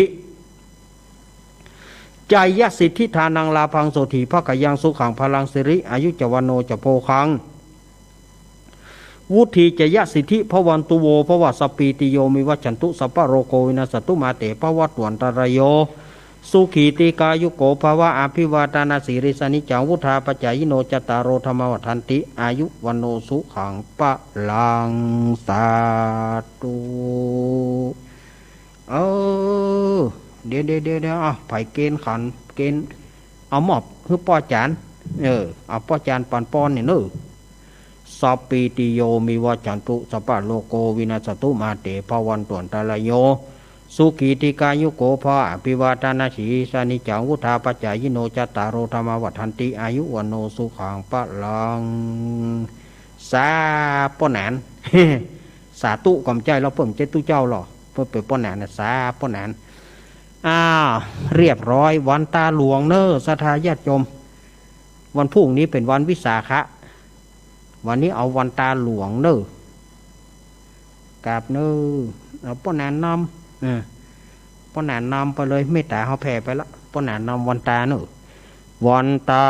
มีพุทธังสัพพังเมโตสังกัมมาทะเมพันเตวันตามีธรรมังสัพพังเมโทสังกัมมาทะเมพันเตวันตามิสังฆังสัพพังเมโทสังกัมมาทะเมพันเตวันตามิคุโรปัจจยาจาริโยสัพพังเมโตสังฆามาทะเมพันเตวันตามิกัมมัฏฐานังสัพพังเมโตสังฆามันทะเมหันเตวันตามิอารัมเมปัฏฐสีมายังสัพพังเมโตสังฆามันทะเมพันเตวันตามิเจติยังสัพพังสัมพันธาเนสุปฏิทิตาสเรราตาตุมหาโพธิงพุทธลูปัง สักการังสันธานาคาโลเกเทวะโลเกธรรมะโลเกชมพูติเปรังกาติเปสรีราธาตุโยเกสาธาตุโยอระหันตาธาตุโยเจติยังกันตะกุติงจตุราสีติสาหาเสธรรมกันเตสัพเพสัมปาทาเจติยังอหังวันตามิสัพปะโสต่อไปหันไปทางกุฏิท่านบิ๊กบอสเนอร์หันมาทางกุฏิท่านบิ๊กบอสเพเนอร์เพื่อขอปอนเปิ้นจะป่านปอนบนกุฏิเปิ้นปูน วันตามิพันเตสาปังอาปาราทังกามันทะเมพันเตมะยะกะตังปุญญังสามินาอนุโมทิตาปังสามินากะตังกุญญังไมหังตาตาปังสาธุสาธุสาธุอนุโมตามิสาธุเอาระปัดโทเรียบร้อยโรงเรียนไทย ป่านปอนสืบจ้าตามดสวดมนต์สังฆะปาเปิกวันนี้นอ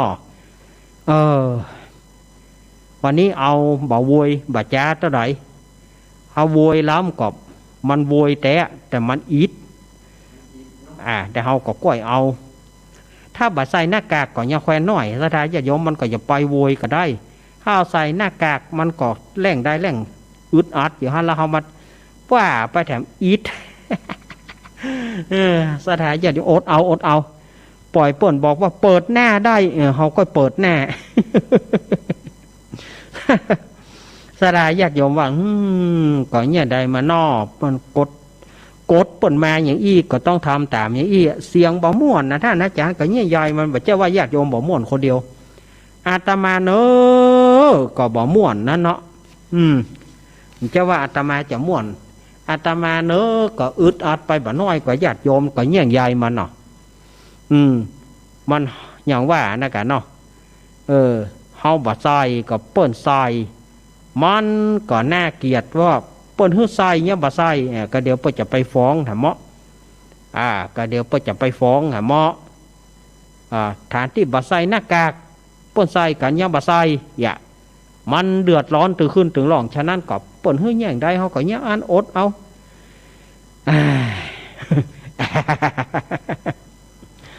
เอาละเนอศรัทธาญาติโยมอันไผ่ตะกี้รถส่งพระคุณเจ้าเนอรถส่งพระคุณเจ้ารถฮับพระคุณเจ้ามาตะกี้มาเอาสังเนอ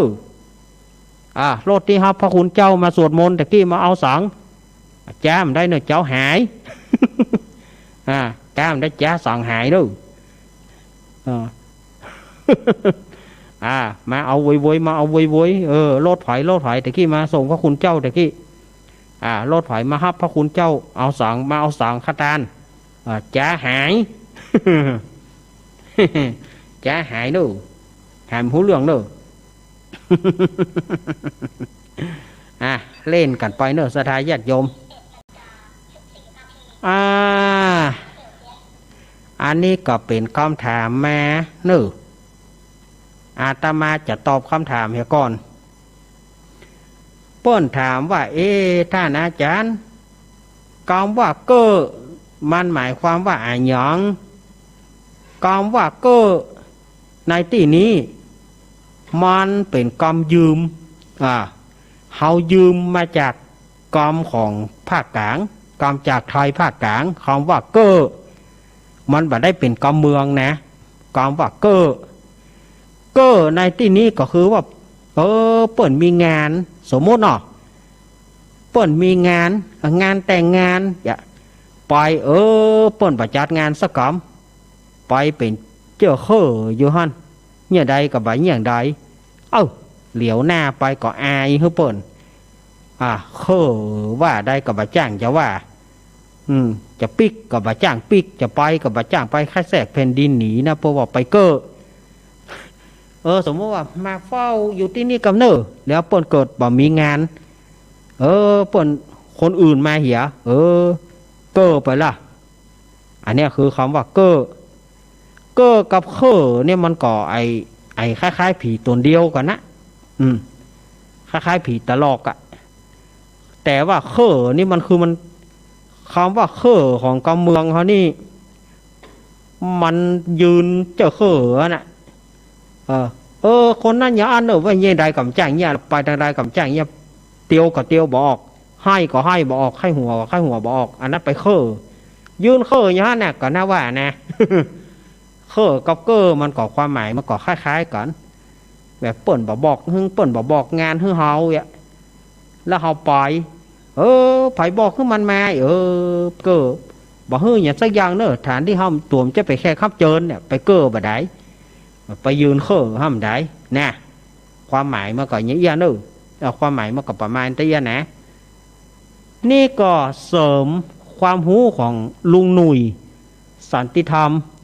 คือวันนั้นรายการธรรมะใครเครียดวันนั้นลุงนุยได้อู้ถึงกำเมืองกำหนึ่งคำว่าคัดคอซึ่ง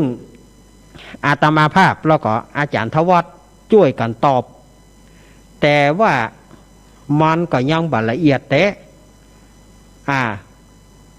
วันนี้อาตมาก็ถ้าลุงหนุ่ยฟังอยู่เนอะอาตมาจะเอาเรื่องคัดคอวันนั้นมาเสริมคำว่าคัดคอเนี่ยเป็นกิริยาของละอ่อนเขาจะว่ากิริยาของคนใหญ่เขาก็มีนะคำว่าคัดคอเนี่ยคัดคอนี่มันเป็นกิริยาแต่ส่วนมากเพื่อจะใช้กับละอ่อนคำว่าคัดคอไปคัดเนี่ยได้อาจารย์คัดขี้ใครในคอกะบาดใจ บาดใจฟังก่อนไปฟังวิจารณ์เถอะคำว่าคัดคอที่นี้เอากิริยาของละอ่อนก่อนกิริยาของละอ่อนคำว่าคัดคอนี่หมายถึงละอ่อนขี้งอแงละอ่อนขี้งอแงชอบคัดใจชอบงอแงบึดจะเอาอันนั้นเอานั่นบ่เอาอย่างอันให้แง่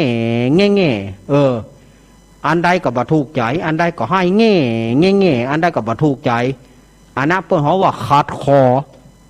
อันนี้กิริยาการว่าละอ่อนคัดคอละอ่อนงอแงบ่ฮู้เรื่อง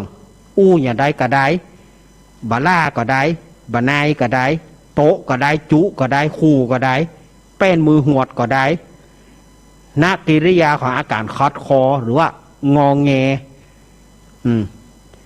แล้วเปิ้นมีวิธีอย่างใดอาจารย์วิธีแก้ละอ่อนคัดคอสมัยก่อนญาติโยมหู้จักหญ้าขัดก่อนหญ้าขัดที่เปิ้นเอามามัดรวมกันแล้วเปิ้นเอากวาดขี้โคปื้นกระล่างน่ะสมัยบ่มีฉลาดสมัยที่ยังบ่มียูฉลาดเตือนก็เอาหญ้าขัดน่ะลกหญ้าขัดน่ะมาตากแห้งเอามามัดแล้วเอามากวาดกระล่างกลางควงกวาดใส่ย่อยกระปุ้งบนบ้านหญ้าขัดน่ะเปิ้นเอาไว้เคี่ยนละอ่อนขี้ขัดคอละอ่อนคนใดงอแงขัดคอไอ้ยาวบ่หัวแจ้งมาแง่ข้ามมาแง่ไอ้ยาวบ่หัวขัดคอให้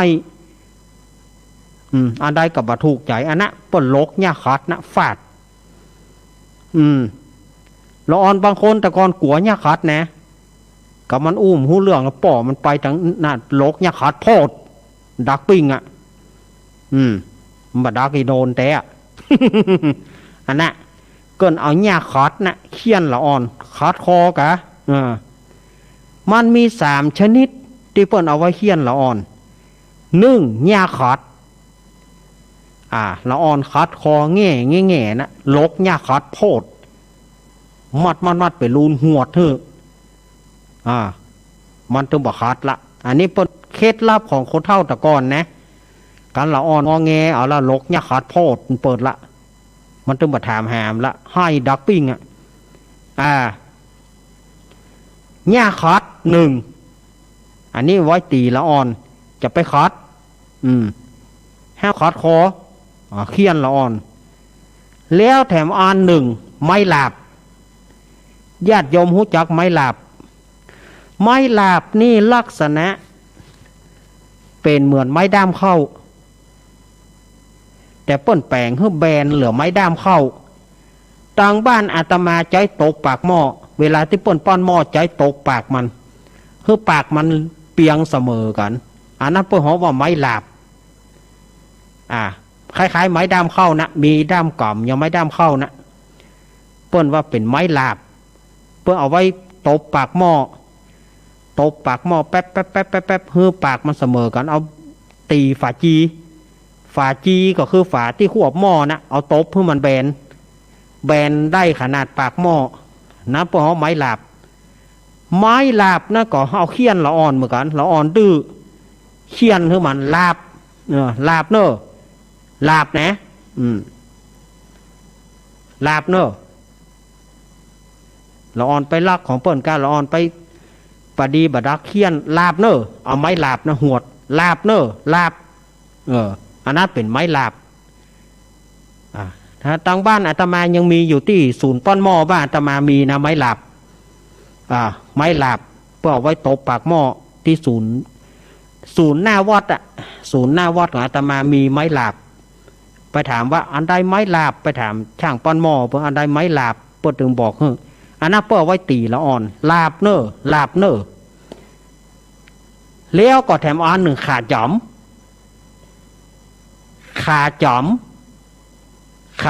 ที่เพื่อตกป่านะขามันนั่นนะจอมหรือว่ายอเนี่ยนะอันนั้นเพื่อเอาไว้เขี้ยนละอ่อนจอมนะจอมไว้เนอะจอมละอ่อนลึงบาชุจักจอมเอาขาจอมหวดจอมอาตมายังเคยกล่อมขาจอมไว้สมัยที่หูอาตมาบดีอาตมาหูตึงไป8 เดือนน่ะสถาญาติโยมเชื่อก่อหูตึงเลยนะอาตมาหูตึงแล้วก็ยังว่านะตาเฮาแหล่งใดแหล่งบดีพอตาเฮาบดีแล้วหูเฮาตึงน่ะมันเตี้ยวบดถูกไปตึมได้สถาญาติโยมไปไหนตึมถูกเพราะตาเฮาบดีแล้วเฮาหูเฮาซ่อมบดีแต่ป๊ดถ้าเป็นที่ลำบากลำโตดแต่นั่นกะคนบัจจิมันบัจจิเรื่องที่หน้าไข้หัวแล้วเนาะตัวหาไข้หัวคนเดียวนี่เนาะไปบ่ได้เลยปดโท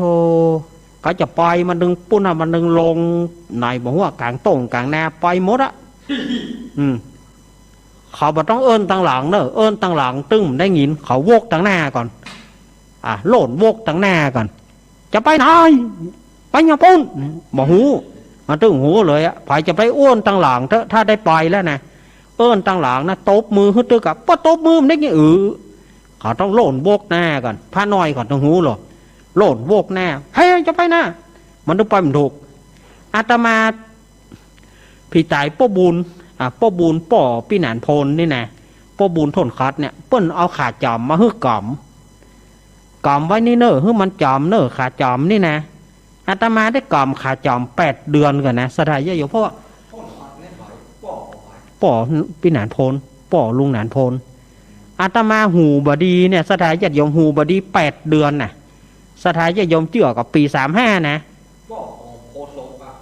เมื่อปี35เนี่ยอาตมาหูตึงเลยนะหูตึงกันน่ะ8 เดือนน่ะสถาญาติโยมทรมานแค่ไหนโอ้โหนอนเมื่อคืนมันตึงหมอม่วนอย่าเพื่อเอาก้องมาตีในหูนี่มันตึงดังมงมั่งฮันดีเป็นลมวือหว่าเอายาหยังเข้าใส่กระได8 เดือนน่ะสถาญาติโยมปี35นะตั้งแต่มีนาจนถึงพฤศจิกาญาติโยมว่าเชื่อก่อนมีงานตุ่มใครฮับนิมนต์ไหนเปิ่นนิมนต์ไปไหนมันไปสวดมันบอกเข้าเปิ่นตัวไปสวดมันก็บอกเข้าเปิ่นตัวนี้อันได้ยินเสียงเครื่องเวอหวามาโน้ยสารพัดที่จะบ่ม่วนเป็นนี้มา8 เดือนน่ะสถาญาติโยมหูตึงไป8 เดือนถ้าเขาจะเอิ้นนะครับถ้าไปเอิ้นตั้งหลังนะท่านได้ไปแล้วนะมันตึงโหล่นโวกหน้าอย่างเดียว อิ้นตั้งหน้าอย่างเดียวอาตมาเป็นนี่มา8 เดือนสถาญาติโยมว่าอันนี้ก็ได้ป้นกับเอาขาจอมนะป้นแปลงขาจอมเอาขาจอมมาแปลงไม้เต้าเฮืออาตมาเอาขาจอมมาแปลงไม้เต้าเฮืออาตมาเอา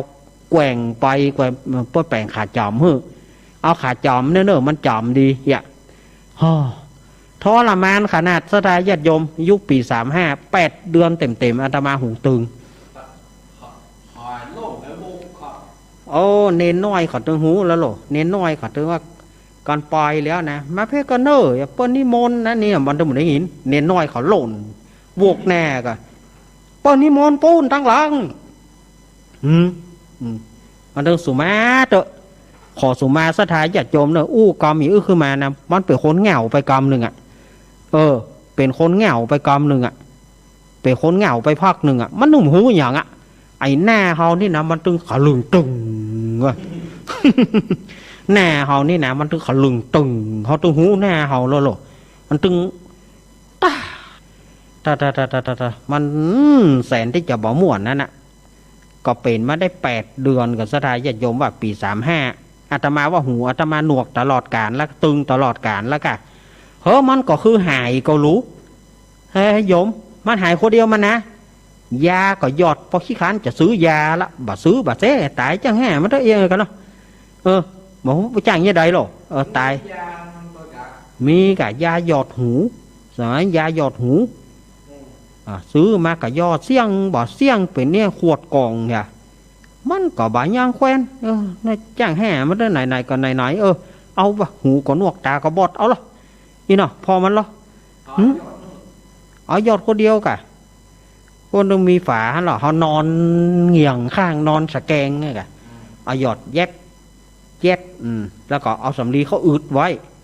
กว่ายามันคว้าออกมากว่ายามันทะลักออกมาสักบืดใจก่อนสักชั่วโมง2 ชั่วโมงก่อนได้ถอดออกถอดสำลีขว้างก่อนนะมันก็เป็นที่หน้าขี้จะขี้เหยืองแต่เมินเข้ามาก่อนไหลไหมอย่างใดก็บดีนึกว่ามันบ่หายแล้วมันก็หายอยู่นะหายอยู่ อันนี้อู้ขี้เก่าเนอะอันนี้สถานญาติโยมวันนี้ไผ่รับกันหมดแล้วก็หาสถานญาติโยมรับกันหมดแล้วก็เพื่อจะใส่บาตรก็ซื้อว่าทางวัดปากทางเจริญนี่เปิ้นว่าจะเกียมเตี้ยงคืนแล้วเปิ้นจะออกแล้วไอ้หรอมาเจ้ากะได้ยินแต่กี้ท่านบิ๊กบอสว่าเดี๋ยวจะออกละเตี้ยงคืนก็เดียวกับสถานญาติโยมถ้าบ่รับเตือโทรมาเนอะโทรมาหาตมาเนอะว่าวันนี้รับหรือยังไอ้นะได้ละ0892140135เปิดสายให้แล้วเนอะ0892140135เพราะโอ้เท่าข้อความอย่างแตะข้อความว่า5379นี่จากทางใดหาเจริญปอนไม่สาเจ้าลูกเน็ตแม่กองแรงกะเจ้ารับเจนเนอร์ฟังลูกเน็ตอูหวันนี้อูหวันนะหม้ออันที่ว่าจิตอันหูเรื่องเนี่ยกำขจับแล้วมันหายคนเดียวนะมันก็กำไปกับ8 เดือนไปไหนก็เอาขาจำไปกันเนาะเป็นได้8 เดือนกับแม่ตอนนั้นจ้ะก็ท่อแสนที่จะบ่ม่วนนะเปิ้นเอาขาเปิ้นเอาขาจอมเพื่อกอมเพราะว่ามันจอมต่างนี่เอกะ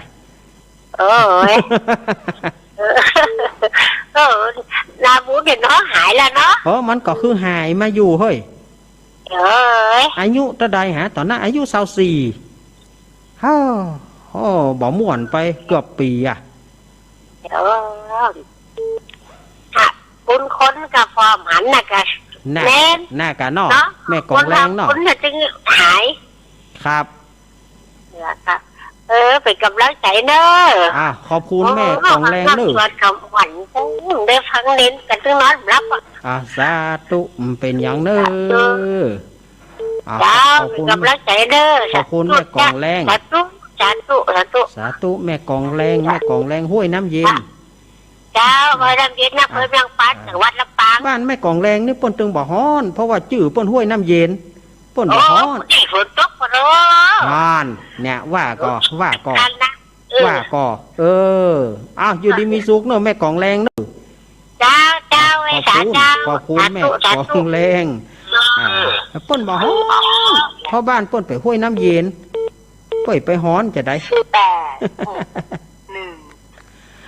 เจริญปอนเจริญปอนไปสาเจ้านี่มาจากไหนฮะบ้านปางกะเจ้าแม่ตรุ่งแจ้งแสงทองนี่นะเจ้านี่มันดีเนาะแม่ดีเข้าใจดีเข้าใจดีห้อนก็บ้านปางถ้าพูดฝนตกก็เจ้ามีน้อยเดียวหมอกเปิ้ลก่อมมาหมอกเปิ้ลเอามาเผานะตกมาแรงอยู่ตกหมอกเปิ้ลหมอกเปิ้ลเอามาเผาเนี่ยก็เดี๋ยวหายเซฟแล้วพี่กะหายเนาะมาเดี๋ยวยังบัดตกแล้วเหมือนอะไรกะเอาขอบคุณแม่แสงทองเนอะเอาอยู่ดีมีสุขนะแม่แสงทองวันพุธไปใส่บาตรก่อกำลังกำลังใจนะเจ้าพุธไปใส่บาตรก่อใส่กับเจ้าใส่ทุกวันเลยใส่ทุกวันวันใส่ตัวมีหลานนี่2 คนใส่ทุกวันเลยน่ะสุโขโหมะไปใจเนอะเจ้าใส่ทุกวันน่ะอยู่ดีมีสุขเนอะแม่แสงทองอยู่ดีมีสุขแม่แสงทอง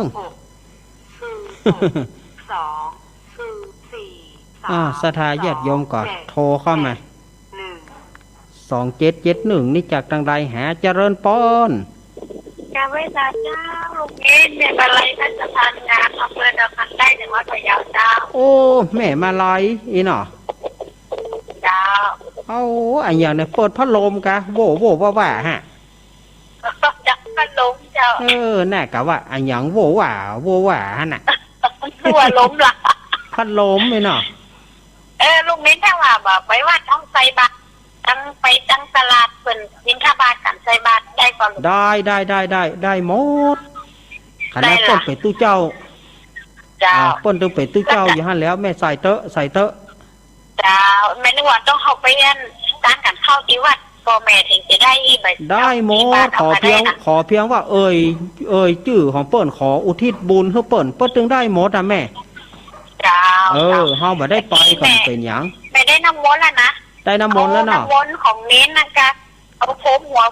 ลูบหน้ารถปัดกะเอาอันนี้คนมาพรมน้ำมนต์ให้จ้ะขอบคุณเนอะจ้าเป็นกำลังใจให้แม่ลุงเน้นเนอะขอบคุณเนอะแม่มาฟังเนอะเนอะครับขอบคุณกราบไหว้ตาเจ้าขอบคุณแม่มาลัยแม่มาลัยพะเยามากันนักหนาเนอะสถาญาติโยมมาเลย357เจ้าไวชาเจ้าต่างใดแม่จิตใจอันน้องมหาเน้นเราเลี้ยงเราแล้วนี่ถูกใจแม่จังเลยแม่เกี้ยวเนาะบ่ใช่แม่ชื่อแม่หยังแม่เปียเจ้าแม่อยู่ที่ไหนแม่อยู่ฝ่าแมวแม่ท่าเคยมาก็เจ้าแม่ท่าลำปางเจ้ายังบ่ได้ไปเด้อแม่ท่านี่นะไก่นี่ไก่ยังบ่ได้เข้าไปกำเตื้ออันลุงเน้นมาหาแม่นี่ดีแม่จิตใจมืนเนาะอ่านนั่นเนาะขอยินดีแม่เนอะเจ้าแม่เอาน้ำมูลตึงวันเนาะน้ำมนต์ตึงวันเนอะเจ้าขอบคุณเนอะเจ้าสถาญาติโยมโทรเข้ามา0892140135เท่าสถาญาติโยมก็โทรกันมานักหนาป้าป้านเจริญปอนไว้ขาลุงเน้นเจ้านี่จากทางใดหาแม่ใจดีขนาดไม่ได้ทำบุญแม่ฉลาดเจ้าซ่อนแม่ฉลาดเจ้าซ่อนนอนได้ทำบุญแล้วยินดีเนอะใจบ้านได้ทำบุญ ใจดีใจบานนอสาธุสาธุอนุโมทนาบุญเนอ ส่วนคุยอะไรตู้ ครับครับเจตนาบุญเนอ ไม่จำนะเขาจำยังไม่ได้เขาใจเดียวได้ก็จ้ะก่อนหน้าเปิ้นบอกว่าเอาจอมเนอเปิ้นเอาไว้เขียนละอ่อนเนาะจอมเนออย่ามันก็น่าจะได้มันก็น่าจะได้เนาะเปิ้นถึงเขาว่าขาดจอมไหมเนาะขอบคุณแม่ฉลาดเนอจ้าสาธุแม่ฉลาดแจ้ซ่อนเจริญปอนเจริญปอนสาธุการนมัสการท่านอาจารย์สามเณรรักเจ้าอันนี้แม่อย่างก็แม่อินเดนินอยู่แม่สุนน้อยเมืองฝางเพื่อปะโถเมื่อก่อนที่ท่านจะว่าเริ่มเปิดสายแล้วกำลังติดอยู่เนี่ยกำลังติดเนาะแม่อินทนินโอ้กำลังใจเนอะครับเจ้าว่าอันรู้ถึงว่าท่านว่ามาเนี่ยเข้าใจบางคำก็ดิใครเป็นดิใครหัวเหมือนกันนะได้คัดคออยู่เกิดหาเนี่ยคัดเกิดหาไม้ขาดจำแต่ก่อนนี้แม่ก็โดนไม้ขาดจำนั่นนะขาดจอมนะจอมแม่เพิ่นเอาเขี้ยนหัวไม้ขาดจำมาปะโถนะแข่งปะแตกมึงจะจำมันจะเข้าก็ไม่ใช่ว่าลึงแต่มันหายมันเหมือนชดได้ไปหน่อยมันได้น่ากะมันเหมือนลิงเหมือนวอกอีนี่มันจึงเหมือนอีลิงอีวอกที่มึงจำเขามาเจ๊หายนะมันจะลึงนะมันหลอกแมนไปหน่อยมาได้ก่อนก็ถึงหลอกขาดจอมกับไม่ยิงที่มันต้องเลี้ยงน้องเลี้ยงอย่างสปายครับก็เกิดหาไปดีว่าใครห่วมได้โดนไม้ขัดจับมะเนี่ยขาดจอมนะฟังท่านอยู่เนี่ยโอ้วันนั้นท่านมาแทนเนี่ยแต่ว่าท่านมาแทนของปืนที่ม่วนเหมือนกันนะเนาะครับมาแทนท่านอาจารย์บรรยงครับเจ้าอันนี้กันให้กำลังใจนะเจ้าฝนตกก็พูดนะตกน้อยเดียววันนี้แต่เจ้าฝนตกเมื่อตี3 ตี 4มาแล้วจน6 โมงป่ายเนี่ยมันถึงแง่งเนี่ยจะมันเมื่อบ่ายมันก็ร้อนอยู่มันจังแกล้งน้ำมะขามมันก็อ้อยมาเห็นหน่อยมันจังแกล้งเนี่ยมันจังแกล้งวันเป็นปูดนะที่แกล้งเจ้าการนมัสการเจ้าขอบคุณเนอแม่อินทนินขอบคุณเนอมาขี้แกล้งวันเป็นปูดในอย่างนี่เมื่อใกล้แจ้งบ่แจ้งเนี่ยมันจะตกเนี่ยมันขี้แกล้งนะเจริญปอนกราบไหว้สาเจ้าลูกเนนแม่สีทอนเจ้าสีทอนเจ้าบัดเดี๋ยวนี้มีไหนมีแม่คลองกับว่ามีปีกบ้านแล้วมีแม่คลองอยู่เจ้าแม่คลองอยู่เนาะเก็บลูกเมื่อใดเจ้าเจถามเก็บลูกเมื่อใดวะเจถามแม่สีทอนนั้นเก็บลูกเมื่อใดวะเก็บแมลงนี่เจ้าเก็บแมลงนี่แล้วเนาะเจ้าแล้วแม่สีทอนจะพิกวันเสาร์นี่แหละเจ้าวันเสาร์พวกวันฮือเนี่ยวันเสาร์พวกวันฮือนี่เนาะเจ้าอยู่ดีมีสุขมันน้อยเดียวหายไปเหี่ยแม่ของตรงขนาดแม่ของตรงนะกะฝนตกบ่ค่อยๆกันเนาะเจ้ากี่ล้านเจ้าหลานเจ้าเนี่ยเจก็ได้กินหมดละแบ่งกันไปย่างขอบคุณแม่สีทอนเนอจ้าอันนี้กับเปิ้นอยู่ปุ่นอยู่ปุ่นอะไรอย่างก็น้องบัวชัยประการแต่เปิ้นมาอยู่แม่คลองแม่เปิ้นโยมแม่เปิ้นเสียมาใหม่อย่างใดนี่โอ้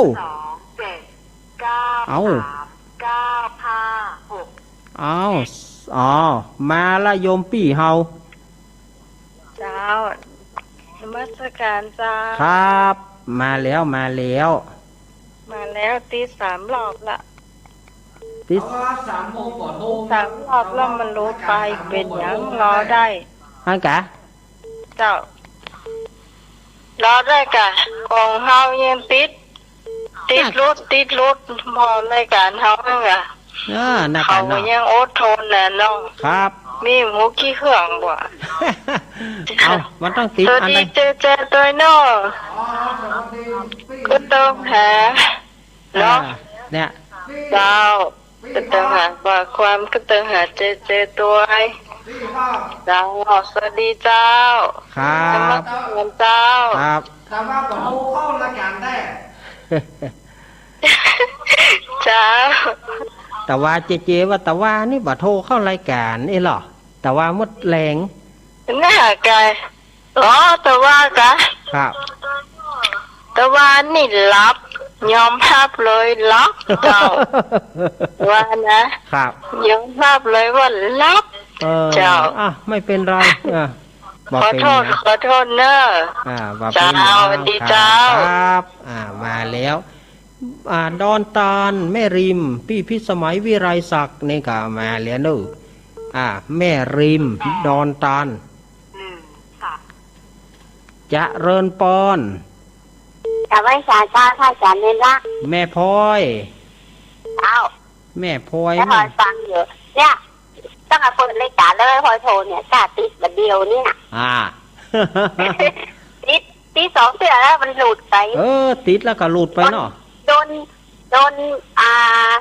พี่น้องลำปางตีเอา พี่น้องลำปางตีเอา สายหลุด สายหลุดไปเหีย ได้ว่า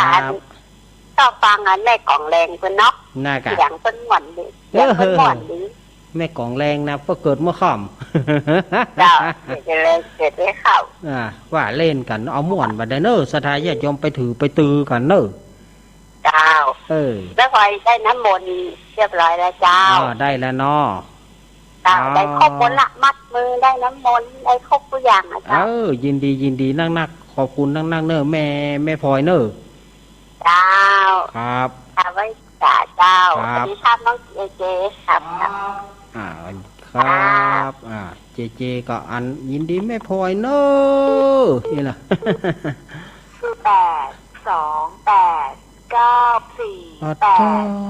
เดี๋ยวกันเนอะ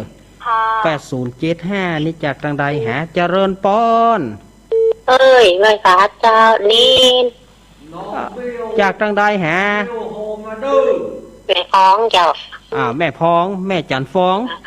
เจ้า ฟองดอน ฟังเห็น ฝังอยู่ เจ้าโอ้ขัดย้ำเอาจังก็ตีนอนเนี่ย แล้วก็วันนี้อันหรอ เอาเงี้ยน่ะสิได้ก็เอาฝนขัดย้ำบ้านฉินที่เขากินเนาะ ฝนขาดจอมไม้อ้อไม้อ้อนี่เอามาผสมน้ำเพิงเป็นอ้อผญาเพื่อเราอ่อนกินเอาขาดจอมเข้าเอาไม้ขาดจอมเข้าหวดจอมไว้นะจำไว้นะไม่ลาบนี่เอาเฮือลาบเนอะเห็นนี่หม้อเปิ่นปั้นหม้อทั้งเพตังบ้านลูกเนนมีอยู่เนอะป้อนหม้อนะเปิ่นมีไม่ลาบมีค้อนหม้อมีบะหินเปิ่นมี4 ชนิดกันนะอันนั้นฟังธรรมะใครเกียดคดไข่หัวกระตุ้มได้หลักฟังเนาะธรรมะใครเกียดเนาะเข้าไข่หัวนะหนูไข่หัวได้อันธรรมะใครเกียดห้ามได้อยู่กะได้จ้ะเขียนละ4.5โยมปีพิสมัยเนอะแม่ฟองไปอยู่ลำปางเปิ้นฟองอยู่เนอะโทรไปเตี๋ยโลกยมพิสมัยตายปัญหาขอบคุณแม่ฟองเนอะเจ้าหนูใจเนอะขอบคุณแม่ฟองแม่ฟองนี่ก็แม่จันฟองโปงดอนเมืองปานกะเจ้าโฮมเจริญปอนไม่ลงย่องเนอะไม่ลงเจ็ดยอดไม่ลงใส่ถึงเจ็ดตาใส่มัดมือไม่ลงห้ามโจดไปข่าวตีก็เลยซักไปเนอะสาธุเนอะสาธุห้ามโทษอะไรการเทใส่100สาธุเนอะขอบคุณเนอะไม่ลงติดเจ็ดตาแล้วก็ได้ไฟไม้มือโดยขอบคุณจักเนอะขอบคุณเนอะการหน้าก็เอาแถมนอเจ้านมัสการเนอะการหน้าก็เอาแถมนออันข้อความนี่ก็มาแจ้งยังไงก็แก๊กน่ะ อาตมามันจะอ่านได้นะมันถ้าส่งแม่ข้อความกอกแก๊กกอกแก๊กไอ้ยำว่ากอกแก๊กข้อความมาเปะแบบข้อความ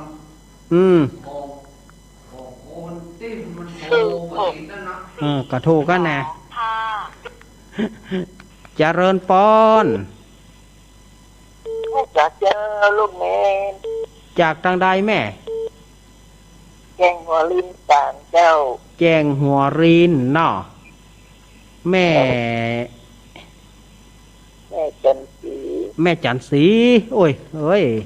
สุมาเตอแจงหัวรินอำเภอฝางต้องชัดเจนเลยนะลูกเนนเนอชัดเจนนะแม่เนาะเจ้าลูกเนนหาเพลงเนี่ยอย่างมันว่าเพลงอย่างเพลงดอกไม้จอนนะกะน่ะที่เจเปิดนะชื่อเพลงดอกไม้จอนเนี่ยที่เจเปิดนั่นเนาะเจได้แน่มันละที่ว่าใหญ่ครับลงเข้าฟ้าอย่างนั้นใหญ่เข้าฟ้าบ่เต้าฝาโฮงนั่นก็มันต้องใหญ่เพลงไหนก็จ้างลูกมันต้องการฝาล่องเป็นคติสนใจดีมันเป็นคติเนาะแม่จันสีเนาะคติสนใจดีแล้วก็ม่วนเลยฮันสาธุยินดีแม่จันสีเนอะก็เดี๋ยวเปิดดับเนอะเจว่าได้รายการใต้รายการนี่อันนี้ก็เดี๋ยวต้องถามเจเนอะเอาขอบคุณเนอะไว้จัดเจ้านี่ก็แม่จันสีแจงหัวรินอำเภอฝางโทรเข้ามาแถมตะกี้083หลุดไปโทษอดโทษอันนี้ดับเบิล3เฮ้ยเจริญปอนแม่สาวเจ้ามาหาเน้นใหญ่แม่อุ้ยอินอุ้ยอินแม่สาบเสมิงเนาะ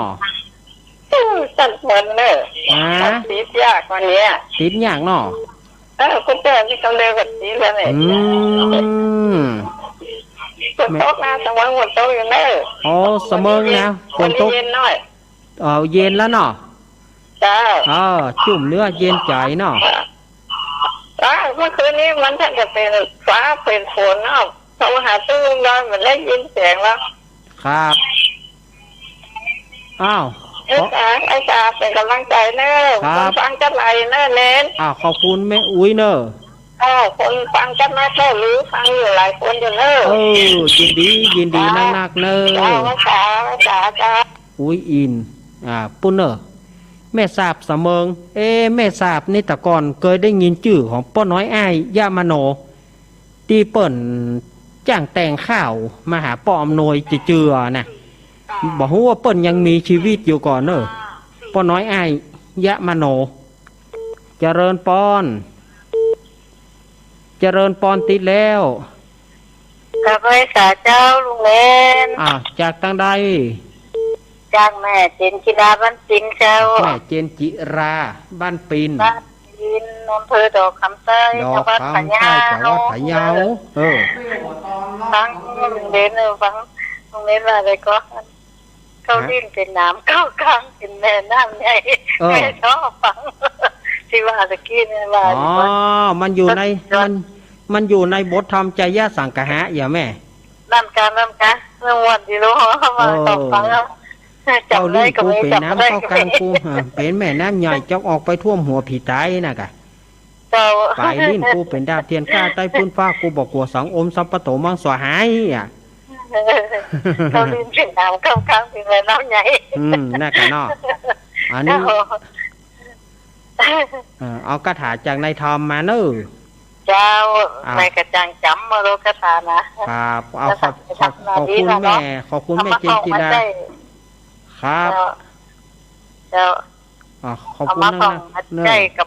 ดีแจ้รู้ดีกะเจ้าได้จะอันเนาะเจ้ากับไว้สาเจ้าเจนจิราอันนี้กับพวกน่ะแม่บ้านปีนดอกคำใต้พะเยามาสดายญาติโยมมามาแถมฝ่ายจะโทรเข้ามาหาตามา843เจริญปอน แม่นแล้วไปถึงเจ้าลูกนี้จากทางใดเนี่ยขายวัวเนี่ยผู้ใหญ่แม่บุญหลงแม่นะคะอันนี้โทรจากที่ไหนโทรจากแค่บนบ้านจึงมาตีเขามาติดมาเดียวนี่อันนี้ไหนลีกะเจ้าแม่บุญหลงกะเจ้านั่นกะตะกี้ถามก็ว่าอันแม่นก็บ่แม่นตะกี้ก็ถามก็ว่าอันนี้แม่บุญหลงก็จะว่าเจ้าลูกเนนเจ้าเฮ้ยทั้งเปลี่ยน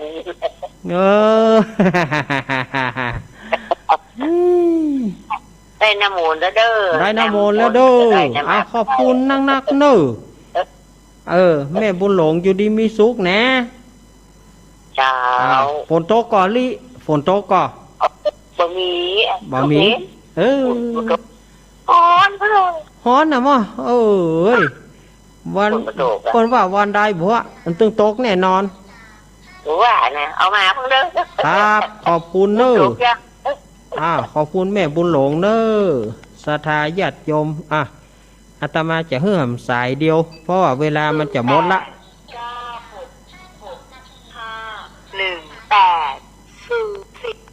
เจริญปอน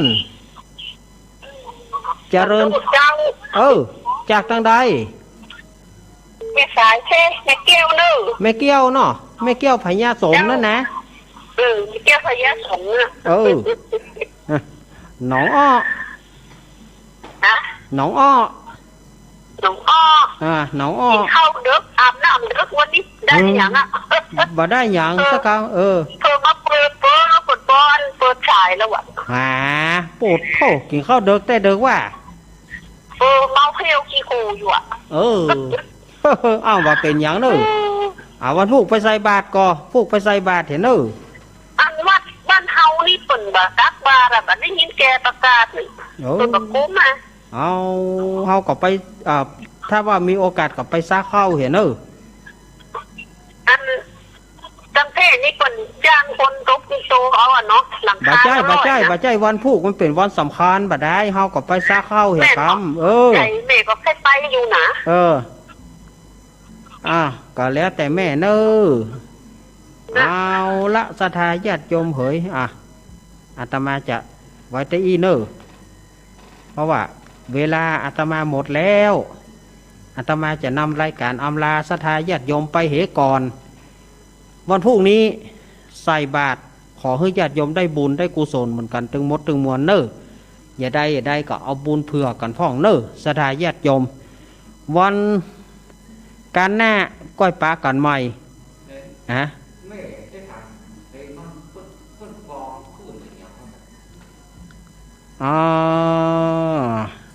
เปิ้นอยู่พะเยาเปิ้นอยู่พะเยาเปิ้นว่าชอบเพลงของเจแล้วก็ญาติโยมที่จะไปทำบุญวันพุธหรือว่าจะใส่บาตรเมื่อใกล้แจ้งก็ขอให้ญาติโยมได้บุญเหมือนกันได้กุศลเหมือนกันหมดอย่างที่อาตมาอวยพรไปเนอะวันอังคารหน้าก้อยปลากันใหม่แล้วก็วันศุกร์แห่งกำนึ่งวันศุกร์ก็3 โมงวันศุกร์บ่าย3 โมงถึง5 โมงแรงรายการสารธรรมยามแรงนอกวันศุกร์ถ้าบ่มีอย่างเปลี่ยนแปลงอาตมาก็จะมาจากศรัทธาญาติโยมแต่ใหม่วันนี้ศรัทธาญาติโยมอยู่ดีกินหวานตาลต้อมจุปุจุโขนเนอร์